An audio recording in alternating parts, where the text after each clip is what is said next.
There we go. There we go. Good morning, everybody. Today is going to blow your mind. Oh, yeah, baby. Good morning. Good time. Oh, first one in the comments, my super chatting friend. What's shaking? Good time. Good morning, everybody.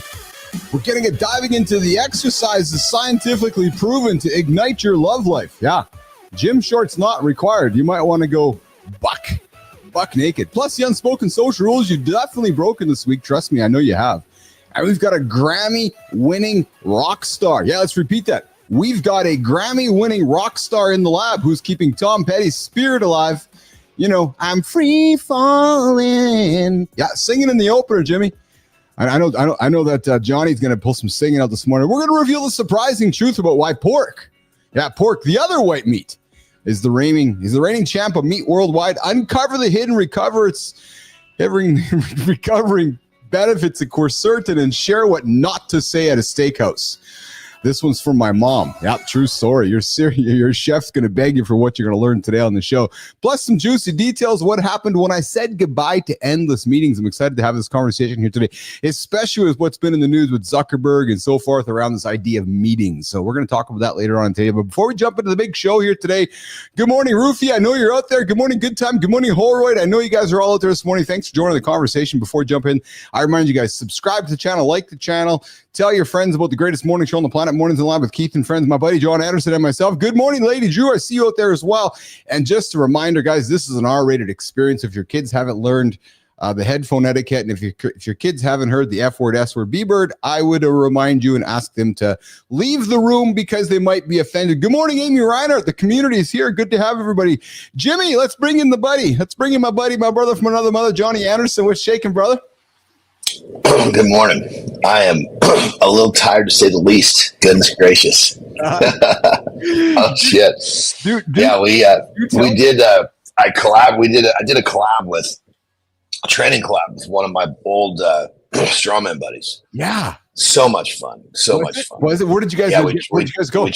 We trained at Dragon's Lair, which is Flex Lewis's gym in Vegas. Okay. And so there was actually three of us. And anyway, yeah, it was just banging, man, just like the good old days. And he's still competitive. So, I told him, I said, because he's still 315, and he's a beast. Yeah. But so I said, look, Nick, I'm not, back in the day, it was different. I said, so you got to let me pick the exercise. Listen to you right now. Listen to you, brother, backpedaling a little bit. Okay, Nick. No. I was setting it up because I'm like, I want to kick some ass here. And I know that, I haven't been training with certain exercises like him. So I was like, if we're gonna bang and really go, let me pick the exercise, and he did, which was cool. So we ended up doing some shoulders and just went because it wouldn't. If we had picked like deadlift, I mean, he's been deadlifting heavy for the last 15 years. Yeah. And I haven't. Yeah. It wouldn't have been. It would have been okay. Let's remove 2 plates so John can go. Yeah. So it was not that there's no ego involved, none at all. No, we don't want to have any ego with the plates. Oh, brother, are you kidding? That's the whole thing's about. I know. You know what I love about you right now? If I'm looking at you, and I feel like I'm looking at 28, 35-year-old John Andersen. The way you're talking about it, it's like look at you right now. Look at you. It's like you're back, and I can only imagine. I'm sure Ben was covering the video. I can only imagine it was like a couple fucking teenagers in the gym, just like the olden days, right? You guys were like the olden days, weren't you? Seriously, come on. It was so much fun, dude. Yeah. So much fun. But here's the reason I'm so tired, not from the hard training. Yes, that was good. Yeah. But I don't train at fucking 6 o'clock at night. Oh yeah. We started at 6. Dude. Yeah. So you're up with me. We had the whole show yesterday. You went to Brad Lee yesterday too, did you not? I did that. I was going all day long. Ben filmed me the whole fucking day. And then 6 p.m., Jesus Christ, we're fucking, so last night I slept in little like hour increments because I was so fucking wound up from training hard. Yeah. My body just wouldn't settle down. Yeah. I grabbed an app yesterday. And I was smart about it, brother. I grabbed an app. I had a 3 o'clock Central Time meeting. I said to myself, okay, I'm going to have an app at 2:30. I laid down at 2:30, set my alarm for 2:48. I slept for 18 minutes, got up. That's power. power, baby. Yeah. I would have loved a 10-minute nap. There was not a moment to spare yesterday. It's funny. And I wasn't even thinking about it. I knew I was going to train at night. I knew it was coming. Yes. But it had been so long since I've trained at night. I thought, holy shit. It was about like at our peak set, I'm just cutting it loose. It felt so good. And but I'm fucking wound up, dude. I'm like wound up, right? And I'm like, holy shit. I'm like, dude, you're not going to sleep tonight, are you? I was going to say, and Uncle Keith, dude, I was in bed by 8:00 last night, lights out by 9. I'm you know what? We've been talking about it so much on the show and forever. And you've been banging the fucking drum. We know that sleep is the superpower. And I'm like, I just gotta start doing it. Stop fucking talking about it. Right. So I'm actively moving my sleep. It is. Well, and that's crazy because then when it's almost a diet when you stay really true to your diet. Yes. And then you really fuck up. Yeah. You pay the price. And that's to me today was sleep. Yeah. So I got up. I mean, literally crazy enough. I mean, I got in bed late, of course, because we weren't even done until after my bedtime. Came home, ate. Terry was just a fucking angel. She knew that I was. Oh yeah. She knew this. I was so far in my elements. She got me all ready for bed. Blah blah blah. And nice. Dude, I still woke up at fucking 3:00. Yeah, there you go. I had an alarm. I actually had an alarm set for 4. I was like, give yourself an extra hour. Yeah. It didn't make any difference. My body said, hey, you're too bad you didn't sleep, dude. This is when you get up. That's it. Get up, you fucking pussy. So. Priyanshu Gunja, I see there in the comments, I'm hitting chest in 20 minutes. Pick your exercise as well. Maybe you can do some bench press. Maybe you can do some incline bench. Maybe you want to do some push-ups or do some pec deck or do some dips. I don't know. There you go. There's some thoughts for you. Hey, Johnny? Yeah. That's awesome. I would say if you want to try something a little different. So if you're going to do this, it'll give you a massive pump. But listen to me closely. You cannot do a set less than 10 reps after you do this opener. Okay, because if you a lot of times when people take this pre-exhaust principle and their chest feels so pumped, like fuck, I'm going to be strong. Yes. No, your chest is so fucking pumped, you're going to tear it. Yes. So 3 sets of push-ups to fail. Okay. Your chest is going to be so fucking pumped. Yes. The next couple of exercises are going to be amazing, but you got to keep that rep range high to keep the weight low so you don't hurt yourself. There you go, Priyanshu. You got some tips from Johnny. Speaking of tips, brother, I know how much you and I love heights. I know we love them. I know you and I are climbing the tallest. It's a new fucking thing, dude. I used to have not a problem with that shit. I got fucking spooked at about 7 feet in the air. Well, I was thinking. I didn't even think my feet were 7 feet. Fuck, I think my feet were probably about 4 feet. What's up, Roofy? Roofy, you got to get back to sleeping. Although we got a late hockey game tonight, Roofy, so we're going to be up late again tonight. And Priyanshu Gunjar, what about triceps, Johnny? I'm thinking if he's doing what you're suggesting, he's hitting his triceps too. Yeah, I mean, if you're going to go, what you could do with that, if you really wanted to set it off, would be 2 sets of regular push-ups to fail, 2 sets of narrow, so your thumbs are almost together. Tuck your elbows to your sides. Yeah. Bob, your uncle. Yeah. Vilyak, yes, it is live. This is a live morning show for men. We get after it every single day here, 8:00 Eastern time. I'm John Andersen. I'm Keith Bilous. That's John Andersen. We're the 2 hosts of the morning show for men, getting after it every single day, 8:00 right here on YouTube, LinkedIn, and X. Johnny, I found something, dude, that's going to make you fucking quiver like it made me quiver. Jimmy, let's run this little video. It's called Stairway to Heaven in China. It's real quick, before you run that thing, quiver is a quite interesting term. Well, let's define quiver. When I think of quiver, I think of a female getting all bent out of shape in a good way. How do you define quiver? I find quiver as like not scary, not kind of just it elicits this emotion where you're like, ooh. I like my definition of quiver better than yours. Oh, hold on. You don't like this definition? Ooh. Well, if it's coming out of a female and she's wound up, then it's perfect. Yes, Roofy. Yesterday we talked squirting. Today we're talking about quivering. Fondle these nuts. Hey, what's shaking, Fondle? Keith, Keith, my nan rang me and said she saw you live and stole her sunnies. Yeah, I call bullshit, so I jumped on here and yep, she's telling the truth. Yes, fondle these nuts. I got some great sunnies on this morning. It is a little bit dark in here. So Jimmy, I found something quite fun, actually. Jason Subchuck, what's going on, brother? I know you're our friend Arufi. Oh, hey, there you go, brother. What's shaking? So Jimmy, let's run this video, man. This one freaked me the hell out. You'd never catch me doing this, Jimmy. Let's check this out.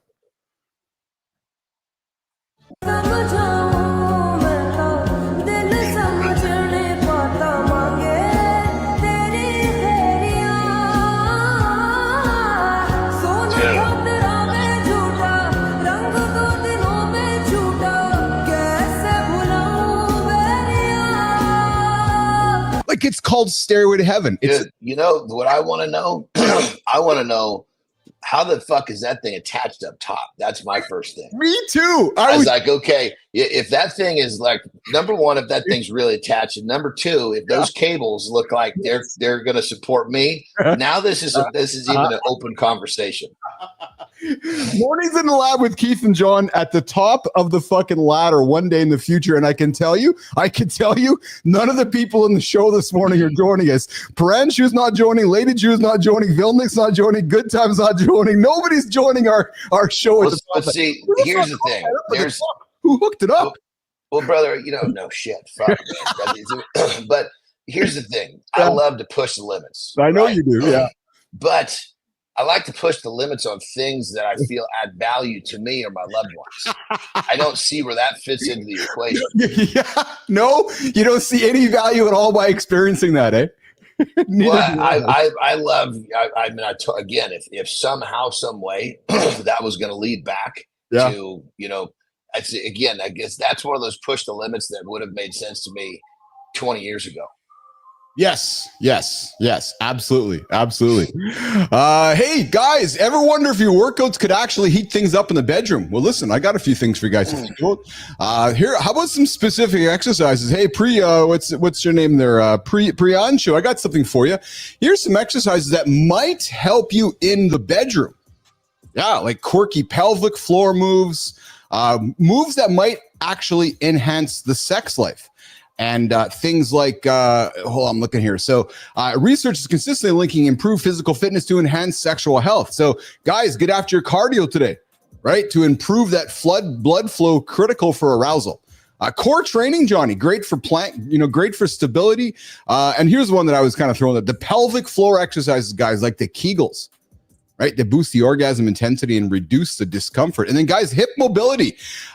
Guys, especially, get onto the hip mobility, such as the figure four stretches. Dude, you know what? Real quick on the hip mobility thing, let me just add in what's been massively helpful for me. Yeah, because my hips. My hips and my upper thighs. They're big, strong, especially my ass too. Got a pretty thick ass. And hold on, Jimmy. Let's catch that. Johnny still has a pretty thick ass. Pretty thick ass, not like it was way back when, but still thick compared to the average. So what I'm getting at is a lot of concentration of muscle around the hips, right? And if I don't do what I'm going to talk about next, it's crazy how tight the shit gets to the point where it actually creates discomfort in my life, but it comes on so slow, I almost don't notice it. I just find myself like having a hard time with movements in life because my hip mobility is limiting me. Interesting. Right? Yeah. Yeah. Like getting out of a low chair. Like if I was just sitting in a low chair, getting out of a low chair or even getting up off the fucking ground, I would look like a fucking toddler tripoding up because I'd have to kick my hips up above me. Right. Yeah. So anyway, and I know this is it's boring, but you don't need much. Burpees. Yeah. You're a huge burpee guy, man. But you got to do it in the way I'm talking about. A lot of times people will bend over, and if you got tight hamstrings, you can do it this way. They bend over, stretch their hamstrings. So what I do is I sit down in kind of a frog's position. Then from there, that's where I boom, go forward. And going into that frog's position, and it's hard to say. Sometimes I do burps all the time, sometimes not. But let's just say that you're doing them, if they're in every month, say 5 times a month, even randomly, it will keep those hips stretched. It's pretty crazy. It's so I'm I'm glad you used the frog because some hypno. So when I pulled this article for this discussion for everybody, I really want everybody to focus on, especially for our men, frog. You guys get on your knees and do the frog. And what's been let's define frog though, maybe because frog's not on the knees for me. Okay. So yeah, you don't do frog on knees, do you? So figure what I'm talking about. You know, a frog sits there, is fucking, he basically his legs are out this way. Yeah. So you're just going down. I can't actually touch my hands on the ground, but if I could, I would be sitting like a frog. I'm gonna make almost like a frog squat. I'm gonna say. Yeah. So you're basically your chest up as high as you can, and you're as deep in a squat as you can.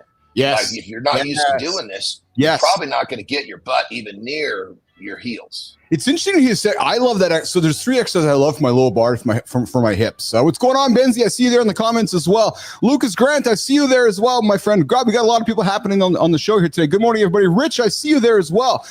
Thanks for joining the show here this morning, Johnny. I got 3 exercises I love for my lower body, for my hips. I love doing the traditional frog exercise when you get on your knees and you almost like the hell's I'm looking for. Describe it. You're on your knees. Yeah, I'm on my knees, and it's almost like what's the yoga term here? Cobra? No, not cobra. Child's pose. Child's pose. Yeah, so it's almost like a child's pose, except your knees go out, right? So your knees go out. I got a question. Yeah. How in the hell does a child pose look like a frog? Yeah, so when you put your knees out, right? So you put your knees out and you get down in a real kind of low, almost like you're doing doggy style, like the old porn move doggy. I was going to say that just looks like a lady getting ready to take it from behind. That's the one. But here's what I really love for my lower hips, Johnny. I'm curious if you do this. I'm a big fan of pigeon or the 90-90. Do you do pigeon? Describe pigeon. There's so many fucking names for this shit. What's pigeon? Describe pigeon. Yeah, so one leg goes out in front of you, and then one leg comes back, and it's like you sit down in like a movie. Oh, it's almost like a lunge. Yeah. So what I do, I get a lot of the stuff I do during exercise. So when I lunge, what I do is I'll lunge. I'll kick that front foot so deep out there that my back knee can't even touch the ground. Because I'm so fucking elongated. Yeah. That's basically, that does exactly what you're talking about. Yes. So guys, here, listen, as we keep getting after, give you guys some things to think about today. I can tell you right now, guys, pigeon changed my life. And here's a good one: touching my toes. We're going to talk habit stacking next week, guys. I got some stuff from habits. Touching your toes you know how few people can do that. I know, it's incredible. If I don't actively work, like I could do it right now. Yes. But I could probably just get there, and I wouldn't be there for more than a second or two before I could feel shit binding up, and it would be trying to get away. Dude, I'm the same way. If I don't actively touch my toes throughout the week, the next week I have a tough time doing it. And I'll even admit to you, I have a tough time putting my fucking socks on because I'm like, I'm get all tight, my hips get all tight. So that's a good one. If you can put your fucking socks on with standing up, not sitting down, that's a really good metric. Oh yeah, there you go. That's awesome. You got your sock, yes, right? Yes. Now somehow, some way, you got to get that fucking thing on your foot, but you can't sit down in a chair or a couch. You got to stay on one foot. It works balance. It works flexibility, cognitive skills. You fucking name it. Oh yeah. Yeah. Well, and it's funny because we joke about touching toes so often, Johnny, but yet to your point, so many people can't do it. And I'm only saying this, guys, and I'm not saying it as a negative thing. As we get older in life, man, the ability to touch your toes is ridiculous. Like, because for a few years ago, man, I couldn't. I had a hard time fucking putting my socks on. And I was like, what the hell am I doing, man? And we're talking about stretching, literally, as I talk about all the time during the show. Like, you see me do this. You see me do this movement. It's because I'm pulling a foot up on my leg, and then I sit back straight. Now I'll sit here for a couple of minutes, and I'll pull my foot a little closer, but I just sitting here, we're doing our thing. I'm multitasking. Yeah. Now, if I had to clear out time to do this, it would be a bitch. Yes. Well, so Jordan, that's like a pigeon move, or in the wrestling world, like the figure four, right? Because you got your right. So so I often do a laying down figure four as well. So if I don't do pigeon, I'll do figure four, and that's very helpful for my hips as well. And I'll just lay there for like 15, 20 minutes. I'll just put something in my ears, and I'll just kind of lay there and hold it, just like a long hold, right? Yeah. Well, and it's so helpful with stretching when you're multitasking, because a lot of times stretching is really difficult for people just to stay occupied in there. Yes. Yeah, absolutely. Let's see. Lady Drew, I see your comments on there. I'm 62 years young and I can touch my toes. Good for you, Lady Drew. Jack, Jack, I see your comments as well. Fresh prawn, please don't touch my toes. It's okay. I can touch mine. Let's see what else we got here. We got Jack, not much of a disguise. Rich says, working in a construction means toe touching easy. My hips, quads tighten up the opposite way to people who sit in office. Yeah. Very annoying, but at least I stood up and can put on socks. That's Rich. I applaud you, man. Because I wasn't able to do that. Boogie, put it in my ear. I got you, brother. And the spider crouch. Yes, I think, Johnny, that's kind of what you're talking about, was a spider crouch, which is when you go out, it's like that squat lunge you're talking about, which is called the spider brunch. Burger King, have it your way. You got it, Burger King. You got it.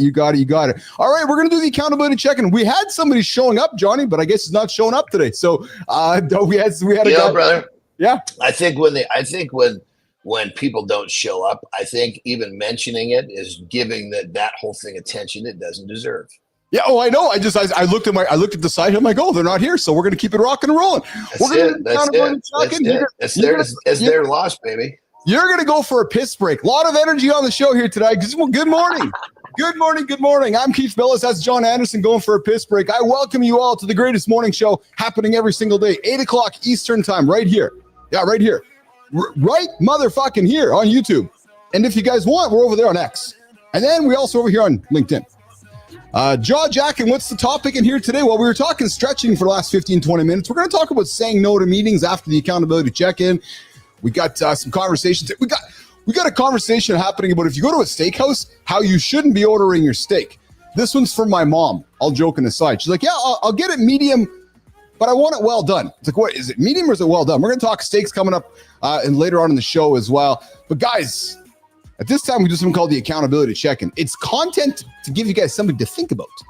And this one here today is all about the easiest person to disappoint is you. Listen, guys, you wouldn't flake on a friend. You wouldn't bail on your team, would you? But the second it's just you justifying skipping the workout, sleeping in, delaying the hard stuff. I know you guys all do it. We all do. I'll do it tomorrow.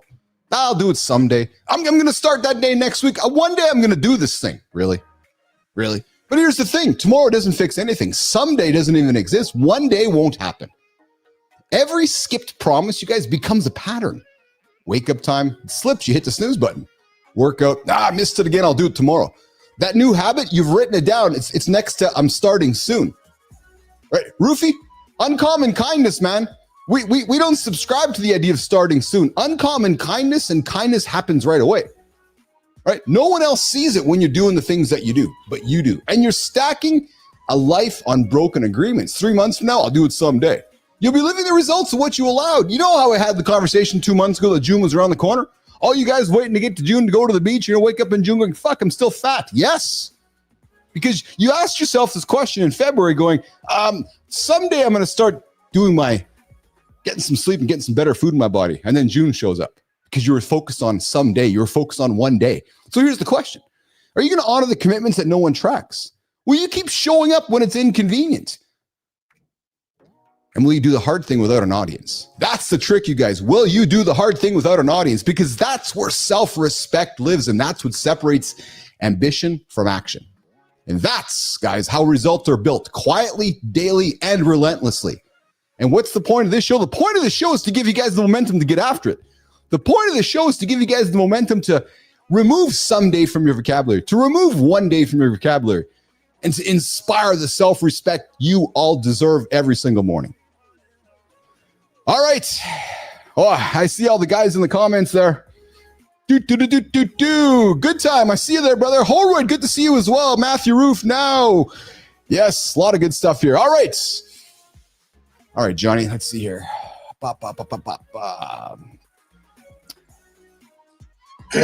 Today. I let that, you said something in there was good.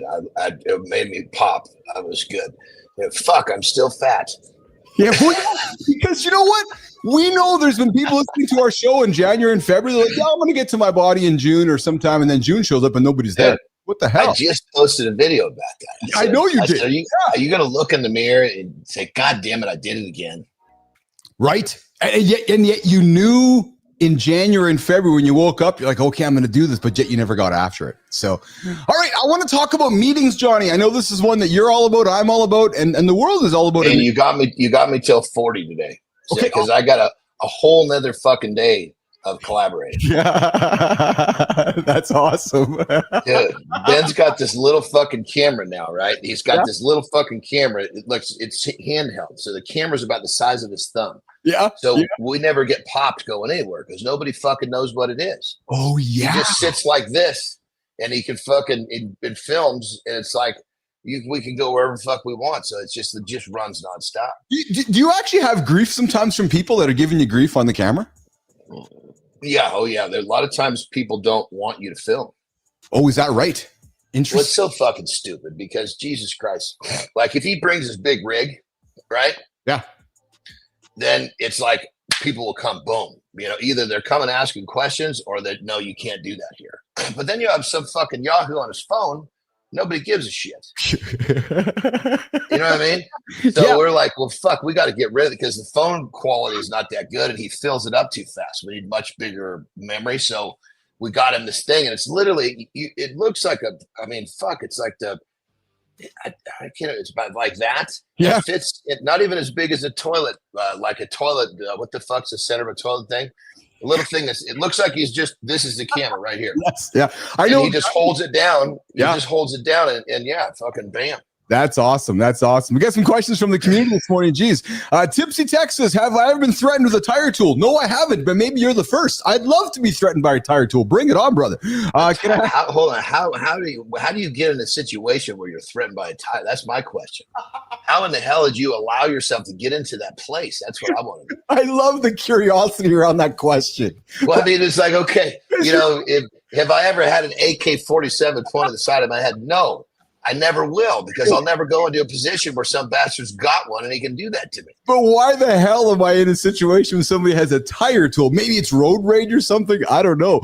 I mean, and the only story that would work for me is if he's pulling over to be charitable and help some lady change the tire and she thinks that he's crazy. She raises the tire. That's about the only situation I can think of that's acceptable. Oh, Jordan, can I ask about how you keep the motivation to work hard? I'll tell you, Jordan. It's a non-negotiable for me, just like it is for Johnny.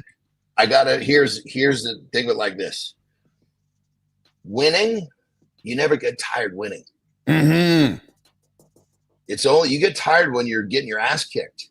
So what's the saying you hear me say? You win your daily battle. When you win your daily battle, you're winning every day. Yes. The best part about that is to win the war of life, you must win the battles. There's many battles in a war.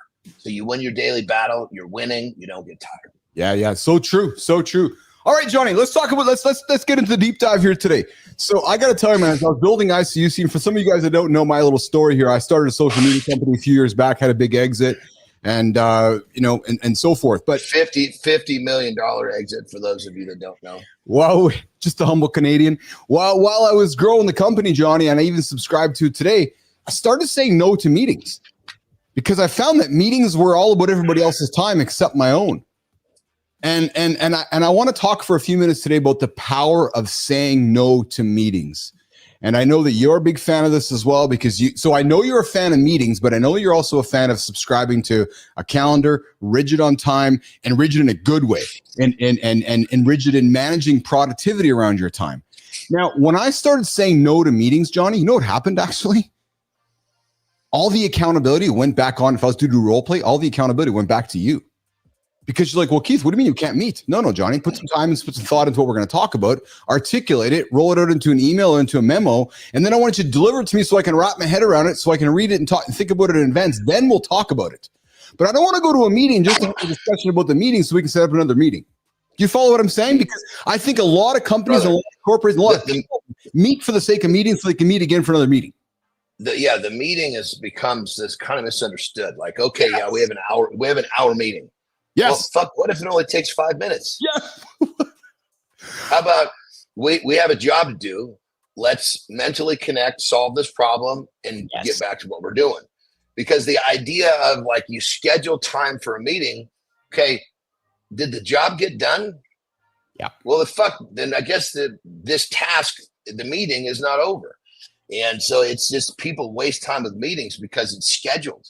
So well put, Johnny. Jeff Bezos, I think, articulated it extremely well. And he asked this question. I'm not sure why we put an end date on a meeting, because his point was, I don't know. Not done. I don't know if it's going to take us 5 minutes to solve the problem we're here to talk about. 5 fucking months. 5 fucking months or 5 hours. He's like, so I'm always curious when somebody says, hey, Jeff, I'm going to sit down for a meeting with you for an hour. He's like, but how do I know it's going to take an hour to solve the problem? And when he said that out loud, I was like, well, fuck, duh. Is that ever a dull moment? But yet we all, dude, right? Yeah, right. It's the way we're programmed. It is. You know what I mean? It is. And I've been in enough situations where you go to the meeting with somebody, they're like, okay, Johnny, I need you to get this PowerPoint done for me by Friday. And you're like, okay, it's Monday today. And in your head, what is that telling you, Johnny? In your head, you now have 4 days to get the PowerPoint done. Even though it can only take you 5 minutes, you're still going to take the 4 days to do it. It's just like because we use the time that's allotted. Yes. Yeah. And what's easier to do, to procrastinate, sit around and shoot the fat and chew the fat. So I don't have time, Johnny, to get that done. Why? Well, I was in 3 meetings today. What'd you guys get done? Oh, nothing. What the fuck, man? That's why I love the lawyer. That's why, hold on one thing. That's why I love the lawyer analogy and the sleep analogy. Here's my point. Go for a nap for 20 minutes. Well, I can't go for a nap. I got to go to a meeting. Really? The meeting's not going to fucking move your life forward. Not going to have any productivity in the meeting. Go for a nap. Take care of yourself. Oh, I got a meeting with my lawyer. I got to turn my phone off because it's selfish. It's selfish to take care of yourself. Yes. That's right. It's no, come on, people. Yes. It's selfish to take care of yourself if you're taking the time from people that need you. Yes. Then you got to realize that 20-minute nap that you're taking is actually a gift to the people that you're going to be working with next, because you're bringing a better version of you to them. Yes. Ginger Jesus, is there a point? Yeah, there's a point to this. The point is this: as you go through your day today, whatever you're doing for work, I would invite everybody to start saying no to meetings and start taking control of the time in your life and put it back into your own calendar, into your own schedule. Too many of us proactively say yes to a meeting, and then we wonder where all of our time went. And then we snooze, and then we're like, oh, I get nothing done this week. Yeah, true story. You know what was crazy, brother? One of the things that once I got this, it fucking changed everything, because, I've been managing people my whole fucking life. Yes. And when I was younger, I used to just show up to, whether it be a job site or call it a meeting, call it what you want. Yeah. And it was just me saying, okay, this is what's got to get done. And everybody fucking knew that. Yes. Jesus Christ, all I'm doing is reiterating what the fucking description of the job is. Yes. Right? Yes. Once I realized to come in, get to my leader of the team, whatever team that is, and start asking questions. Because I need to know what he knows and what he doesn't know. And I'm not figuring that shit out by me running my mouth. No. Then I figure out, okay, so talk to me. What's going on here? He starts rattling. Okay, we're going to okay, great. Don't forget that. I'm out of here. See you later. Right? Yeah. Right. Yeah. Versus me sitting there fucking running my mouth and all the stuff that fucking he already knows. What the fuck good is that? Yes. Yeah. Yeah, exactly. So guys, as you go through your day today and look at your calendar, especially look at your week next week, I would invite you guys to wipe a bunch of meetings off your calendar. Just say no to your people. I'm not doing a meeting. If it's that important, first of all, here'd be a recommendation. I've done this before. If you want to meet with me, articulate what we're talking about. It's okay to ask the question. What do we want to talk about? What do we want to achieve? Simple as that. What do we want to achieve? And if that's Ginger Jesus, okay, bye. Thanks for nothing. Appreciate you hanging out on the show, brother. I invite you to subscribe to the channel here today as well. So there you go. There's our conversation around meetings. Stop your meetings. Don't waste your time going to them, because you're wasting your time by sitting in meetings that aren't very productive. But at the same time, what we're not saying is don't show up to the meetings that you're required to go to so you don't get fired. Yep. We're talking about if you're in a position where you're actually more in control of the meetings, you can restructure how they work and be more productive. Yes. Yes. Ginger Jesus, I know you have a good sense of humor. That's why you're here on the show here today. That's why I'm throwing some shade and throwing some love at you as well. What happens to the universe when humans play with Ouija boards? Oh, Johnny, you and I grew up with Ouija boards. You grew up. Dude, man. There was this girl in high school. Yes. I remember. God, yes. I can't remember her name. I remember her first name was Kelly Caceres, maybe. Holy shit! I don't know. You remember her name? Yeah, dude. And I remember it was in 7th grade. I got up the fucking nuts. She was just a really fun-loving person. Of course, I think, oh my God, she likes me. right? Yeah, yeah. So of course I work up the nuts, and I do one of those I take a piece of paper, and back in those days the term was "go with you." Will you go with me? Right? No, it was go around, wasn't it? It was go around. Will you go around with me? Wasn't it go around? It was we shortened it. Just will you go with me? Oh, I was Canadian. And really what you go with me means is that you fucking hold hands and you walk the fucking circle, which is probably what you're talking about. Yeah. So we just fucking shortened it, right?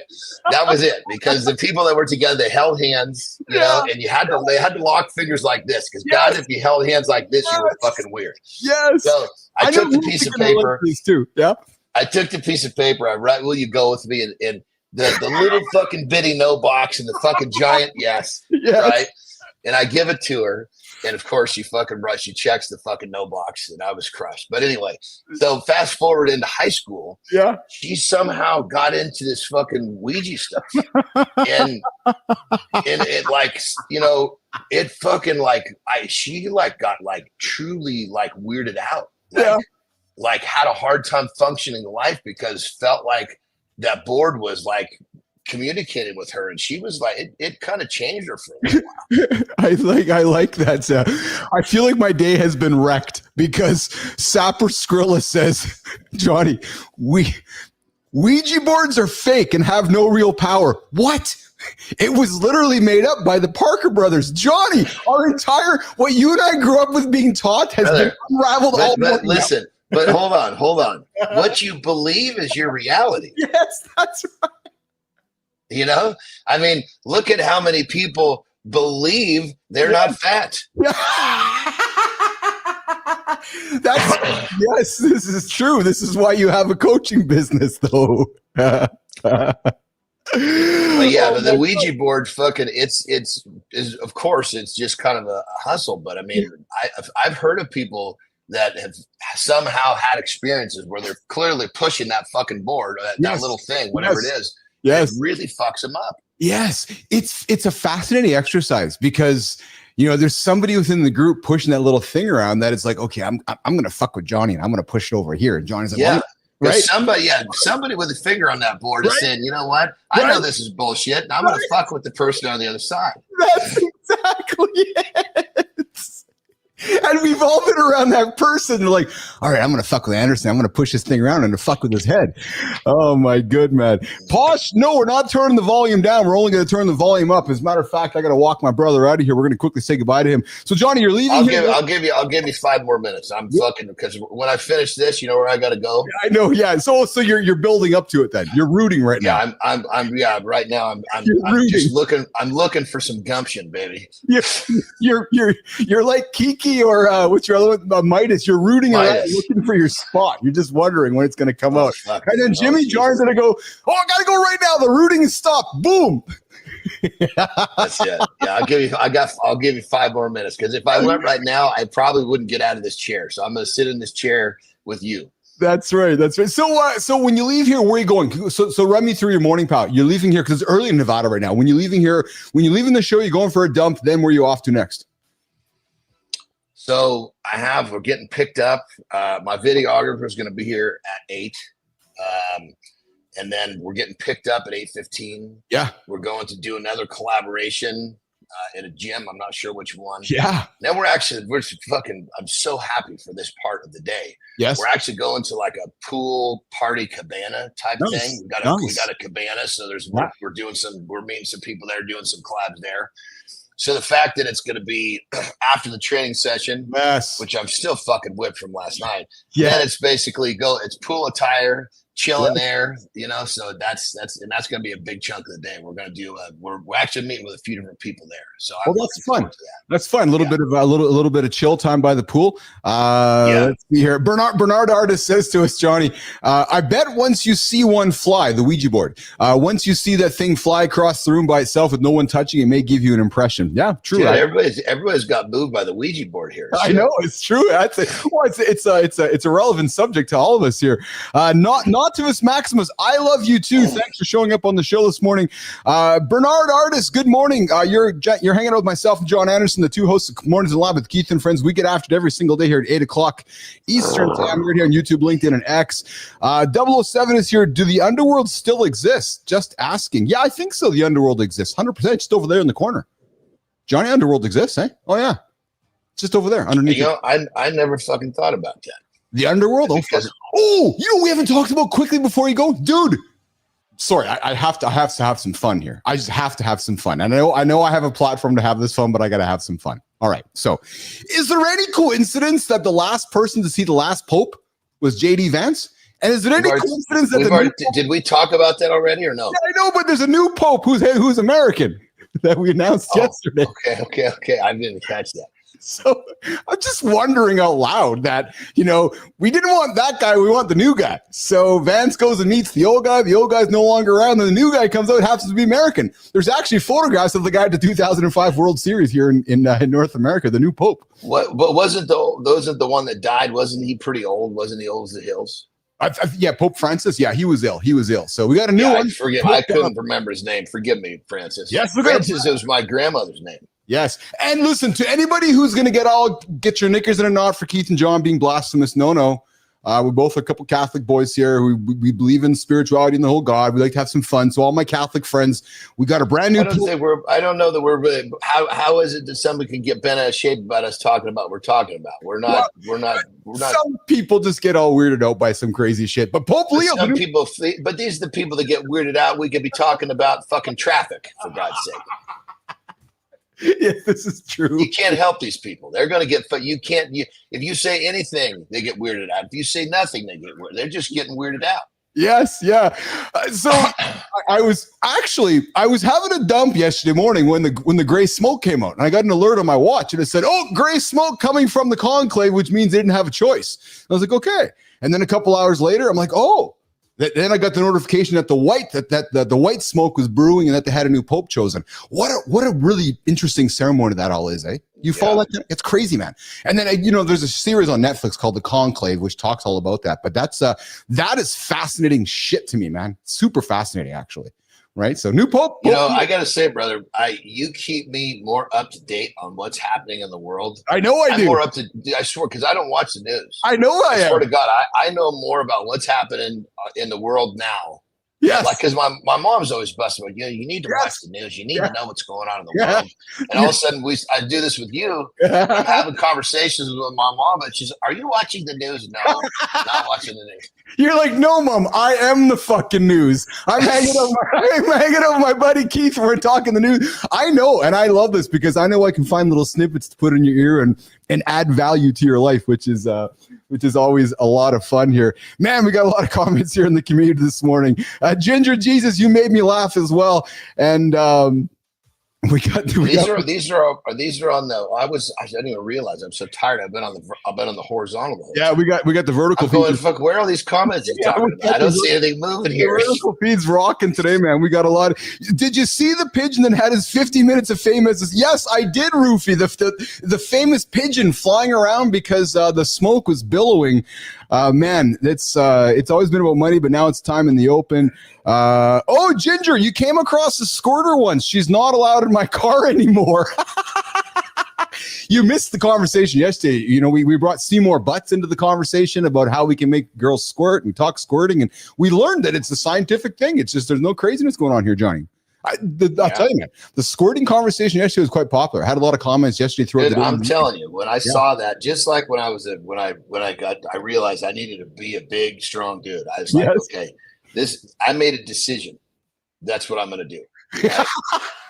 When I saw the Seymour Butts video, I was like, what the fuck is going on here? And right then and there, I made a decision that I was going to go find a way to do that to as many females as I could, because it was like the most crazy thing I'd ever seen. Some kids wake up and they see an astronaut and they say, "That's what I want to become. I want to be an astronaut." John Andersen saw Seymour Butts video and he's like, "Yes, that's what I'm going to do. I'm going to make women squirt." Thank God that I had the decision of what I was going to do with my life prior to that one, because that could have taken me on the wrong path. Yes, That was my first decision. I saw a video. I got to get it for next week, Jimmy. I saw a video of you fucking crawling up a telephone pole. Yeah. Dude, Yeah. is that part of Strongman? You had to climb to the top of the fucking telephone? No. That was a fucking Tony Robbins event, for Christ's sake. Dude, one of my clients. Fucking thing.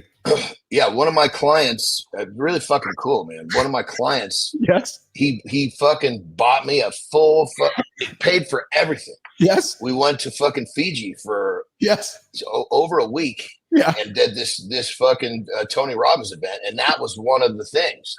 And some of the instructors could see right away I was different. You know what I mean? They could see that, and so they came up and they said, look, we need to get someone to go up this pole first to show everybody it's possible. I'm like, God damn it.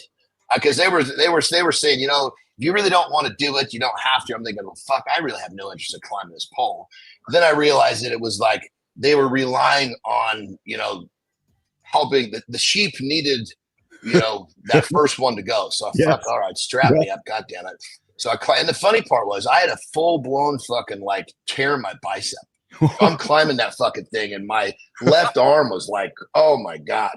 But I get to the top of that fucker. The top is the hard part, right? Well, yeah. You get to the top, and then you got to find a way to stand up on top of that son of a bitch.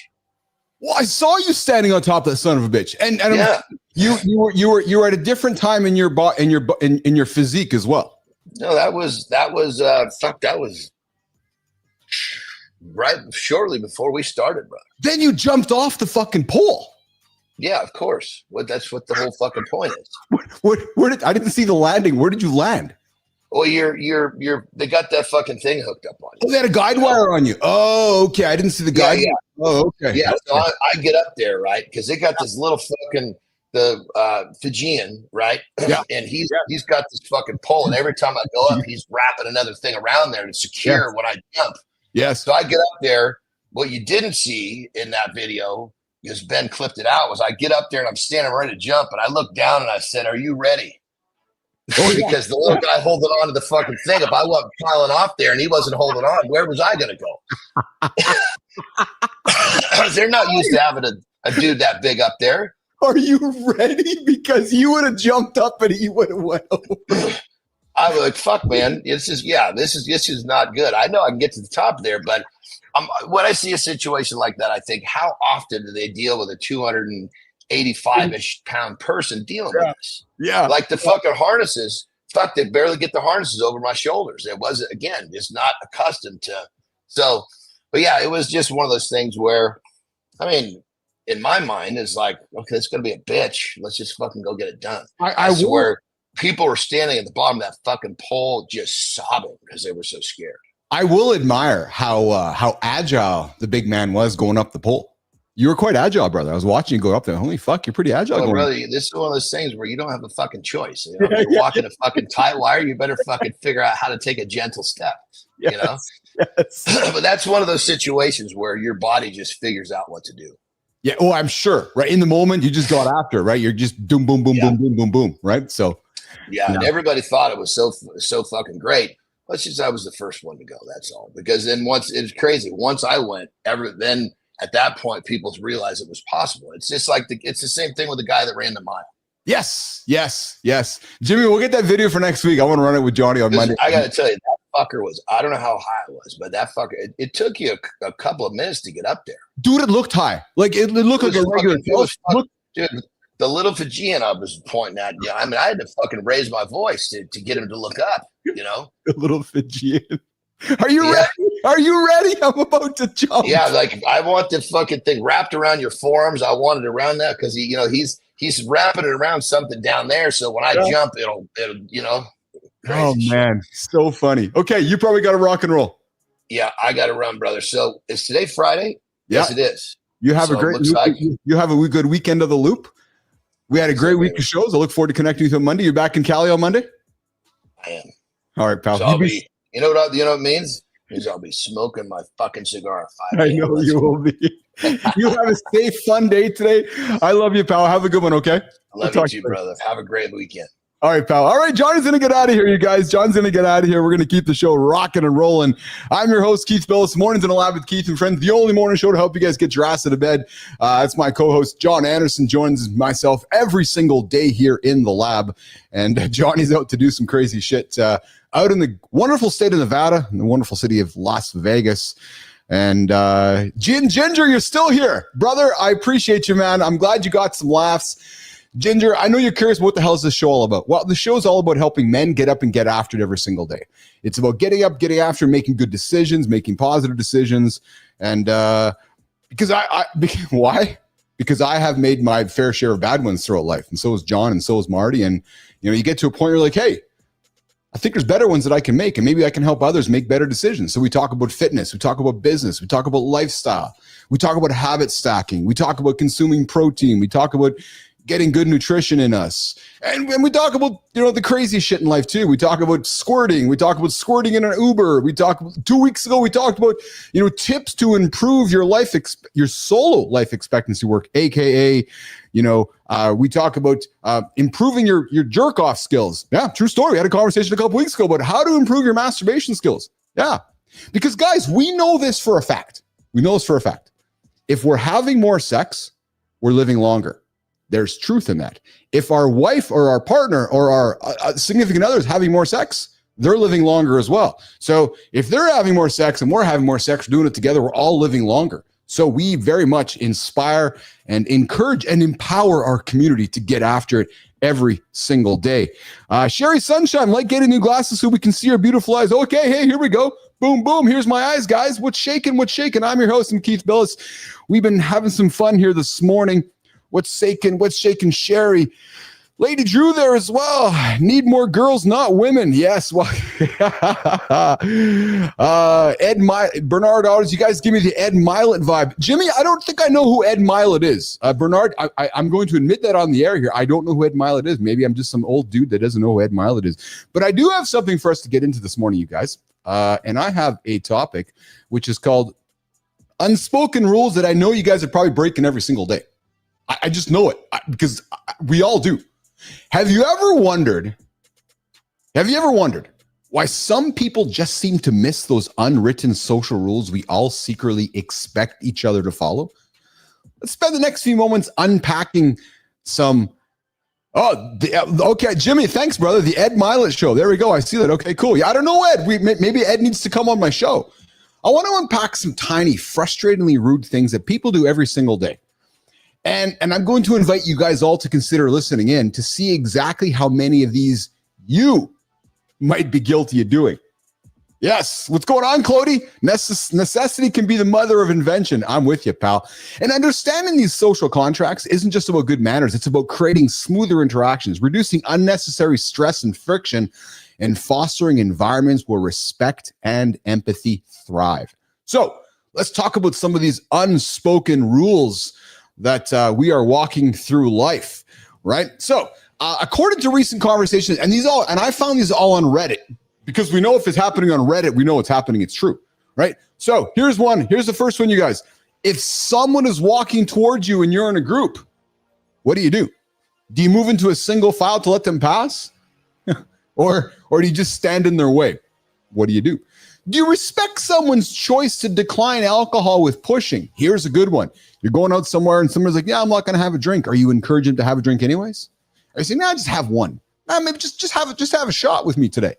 No, maybe somebody doesn't want to have a drink, right? Here's one. Jimmy, here's one that I love, man. You walk into a grocery store and the husband and wife or the friends or the people are walking the grocery. As soon as they walk in the door, they start talking. Really? Don't block doorways, you guys. Move aside. I know we've all probably done it in our lifetime, but ask yourself as you're going through your day today, are you getting in front of the door and stopping there? I bet you probably are. Here's one for you guys. The shopping cart.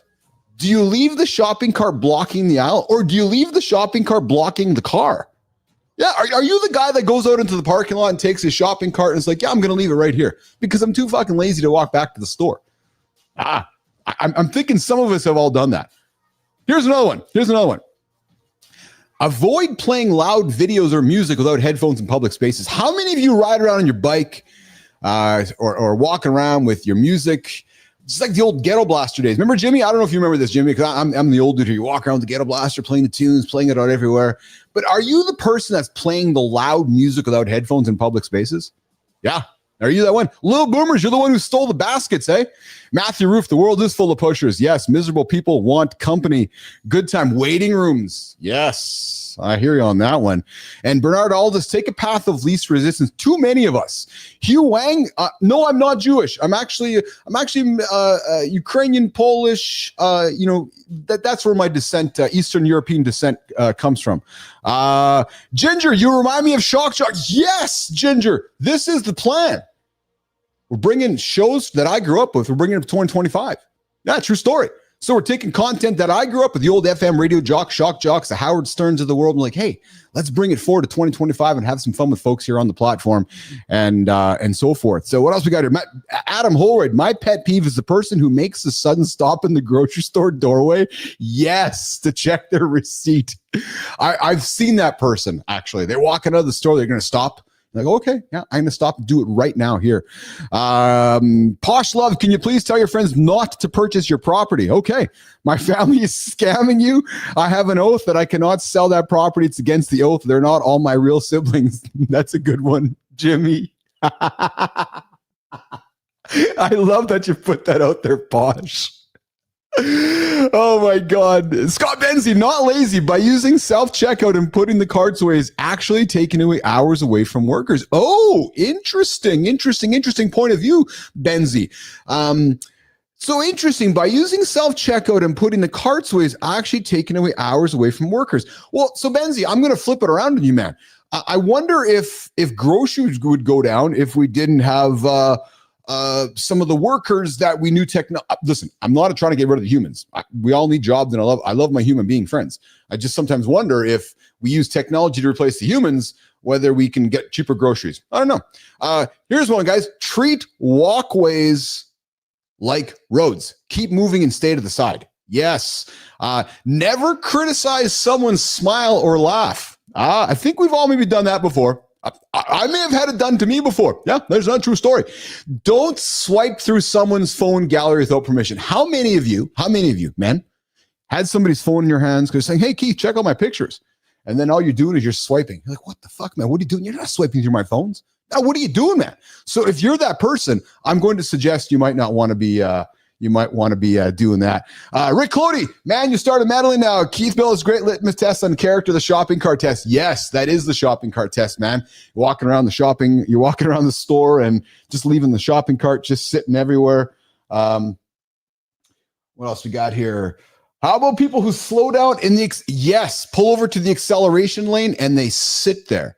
And they slowly get themselves going faster, right? It doesn't work. No, it doesn't work, you guys. If you're going to pull over to the left lane, you gotta go. You absolutely, you gotta go.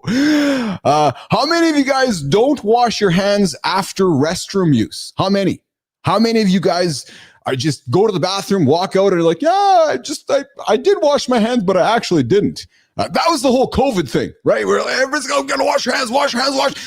Apple even put the old washing thing on the phone, on the old watch, so that you could wash your hands in enough time. And here's something, guys. If someone's wearing headphones, they're probably signaling to you that they don't want to talk. So if you're going through, if you are going to the grocery store, you're going to the gym, or you're going in public and somebody has their headphones on, they're probably not wanting to talk with you. So it might give you the signal that they are in a space that they're in their own head. So that might be something to consider. That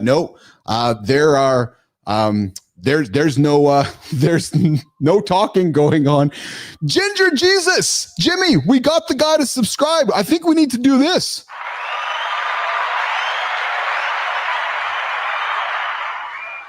Yeah, there you go, Ginger. I appreciate your subscription. That's awesome. See, I had you around long enough. You're like, hey, I think this guy's kind of a douchebag, but he keeps talking.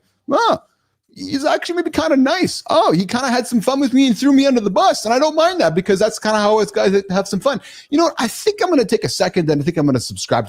I don't think this guy's as actually douchey as I thought he was. He's actually kind of funny. So I think I'll subscribe to the channel. Ginger Jesus, I appreciate you, man.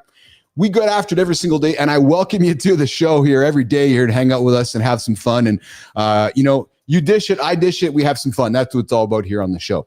All right, let's keep it rolling here, guys. The things that are, these things we're doing that are just, are we doing it because it's return your shopping cart to the designated area? This goes back to Benzie's point, right? Benzie's like, hey man, we need to have people. I used to work at a grocery store. Yeah, I used to work in the grocery store, and I used to actually move carts back. I used to pack groceries. I used to put carts back until they brought the automatic checkers out and they brought the automatic cart machines, right? So, all right, base your opinions on facts. I don't know about this one. You can have an opinion, but it doesn't have to be rooted in facts. You can have an opinion. It can be your own opinion. It could be your own opinion based on your own alternative facts, right? That could be one that you guys can also have as well. If you've borrowed something 3 times, you got to buy your own. If you've borrowed something 3 times, it's important to consider buying your own. And then finally, guys, I got a couple things here to remember. Unspoken rules should be explicitly discussed, as not everyone can intuitively understand them. And guys, as you go through your day today, here's some actionable steps to immediately enhance your social interactions. Consciously practice awareness. Yeah, think about it. Just think about what's going on around you. Think about it socially. Notice if you're inadvertently breaking any of these rules as you're walking out of the grocery store today, guys. As you're working out of the grocery store here today, guys, put your cart away. There you go. All right. That was some fun. That was some fun laughter, some fun conversation around unspoken rules that I know we're all doing. Okay, let's see here. Holy smokes, Jimmy. We got a great show here today. Big show, a lot of action, a lot of you guys jumping into the conversation. So much fun. Let's see here. We got Bernard. I appreciate you subscribing. Posh Love. Oh my God, my sister took them to Florida and gave my mother, Eva, COVID on purpose. It took her from me and stole my treasure and burned our home less than a week. Oh, geez, man. Jeez. Matthew Roof. People who park on the street right at the end of my driveway when there is plenty of room elsewhere. Maybe it's just me. Nah, maybe it's just you. Yeah, could be just you, Roofy. Could be. And yes, batshit Kuzragi, preach it, son. I'm just throwing some stuff out there for us to consider. That's the whole point of the show. It's content and conversation that creates awareness to help us get through the day. And Posh, his name is such. He keeps cutting down all the trees in Detroit. Very negative. Let's see here. Steven, hi, America. Just Google the World Economics Forum and check it out for yourself. It's not good news. And of course, Matthew Roof, thinking of others, the ultimate kindness. Matthew Roof joining us here daily. My uncommon kindness friend from Massachusetts. Just met Roofy last week. Yeah, he's on the show. Hey guys, next week he's gonna do an exchange segment with us. We're gonna sit down and get to know Matthew a little bit further next week in the exchange. Let's see here. We got Rick Clody coming in on the horizontals. How about people in the shopping line with a coupon for? How about somebody in the shopping line with a coupon for every single item? I want to pay them $20 to throw them in the trash. Yes. How about people who slow down in the acceleration lane? Truth, my private parts are cleaner than some bathrooms, brother. Yes. I've been to those bathrooms as well, Clody. I absolutely have been to those bathrooms as well. All right, Ginger, I know, brother. I am going to keep being me. It all is just fun. It's so true, man. And listen, I'm learning in this experience, Ginger, that the more I'm being me, the more fun it is, the more the audience grows, the more the community is. And that's, if there's one message here, guys, everybody should be themselves, right? When you're yourself, you welcome people into the community and you have a lot of fun with it. Floating Metaverse, what's shaking, brother? You're from India. Thanks for joining Mornings in the Lab with Keith and Friends, the only morning show to start your day. We get after it in North America at 8 o'clock Eastern time. I'm not sure what time it is in India. Speaking of India, man, India and Pakistan and war, man, that's just so horrible. Whatever time it is, can you support us in India, Paki war? I can't support you, but I can offer up, I can offer up my prayers to everybody all over the place. I'm the conduit of conversation. So I got friends that are Pakistani and I got friends that are Indian, and I just wish for peace. I just absolutely wish for peace. It would be nice to have some peace somewhere in the world. Okay, Jimmy, I have something here as we're waiting up for, we got a guest joining us here at the bottom of the hour here, which is, we're going to talk pornography. Yeah, we're going to talk pornography and how it is maybe wrecking some of us and how we can get past it. But first of all, guys, did you know that pork? Yeah, pork. Did you know that pork, not chicken? Yeah. is the world's most consumed meat.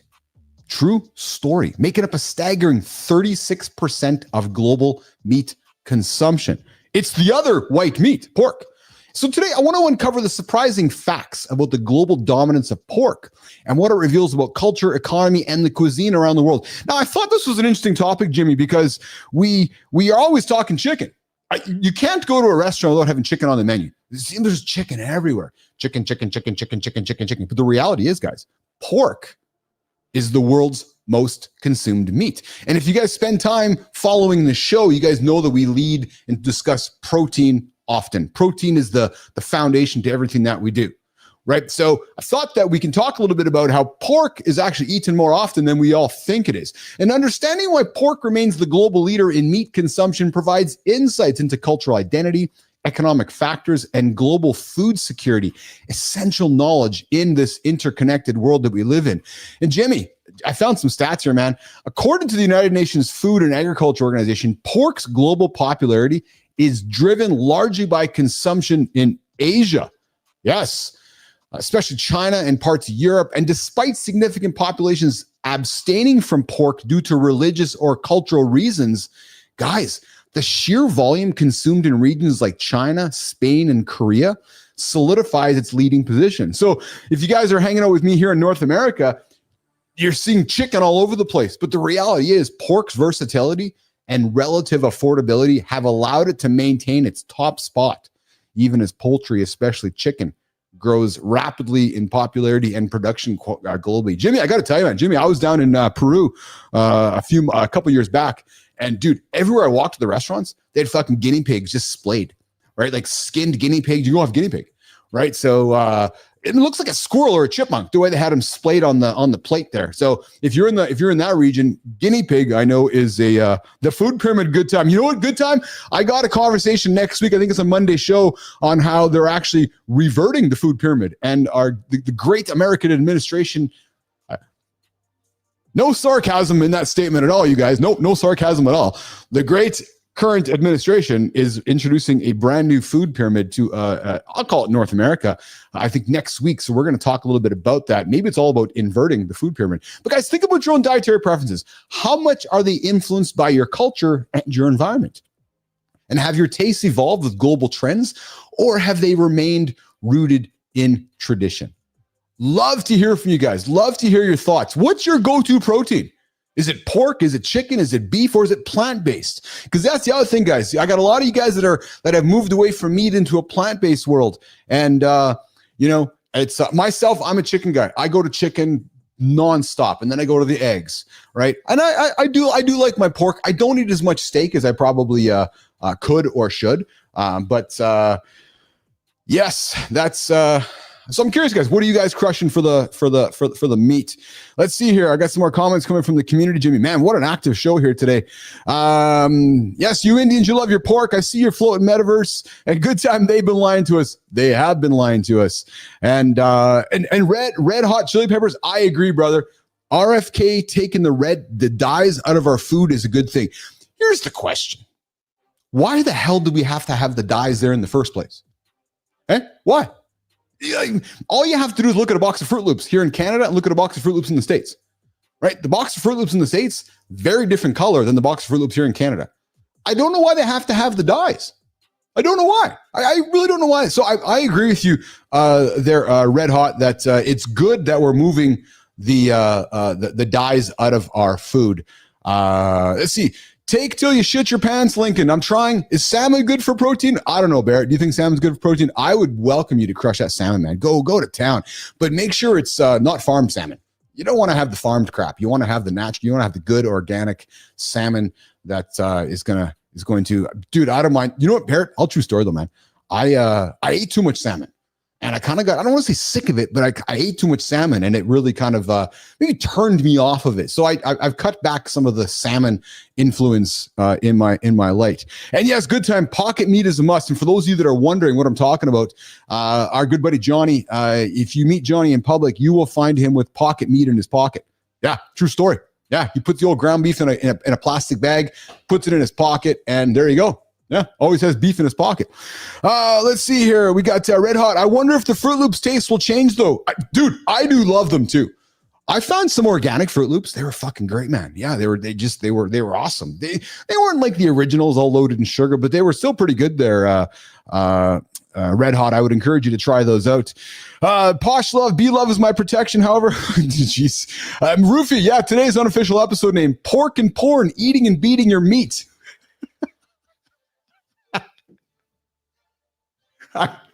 Yes, Roofie.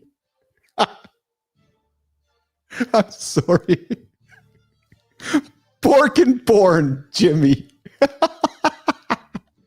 Eating and beating your meat on Mornings in the Lab with Keith and friends and Matthew Roof.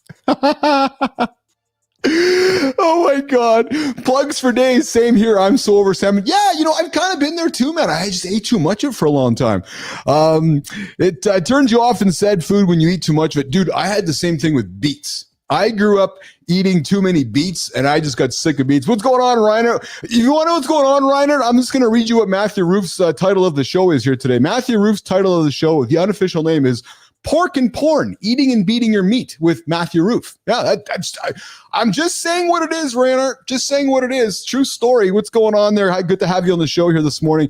Red Hot, I see you. I'm trying to cut out carbs more, but almond croissants made my knees weak. Oh, man. Yeah. Jimmy, I think we're just going to do a show of reading the comments today because you guys are awesome. You guys are making my day. I love all the engagement coming in here today. Let's see. Oh, Benzie.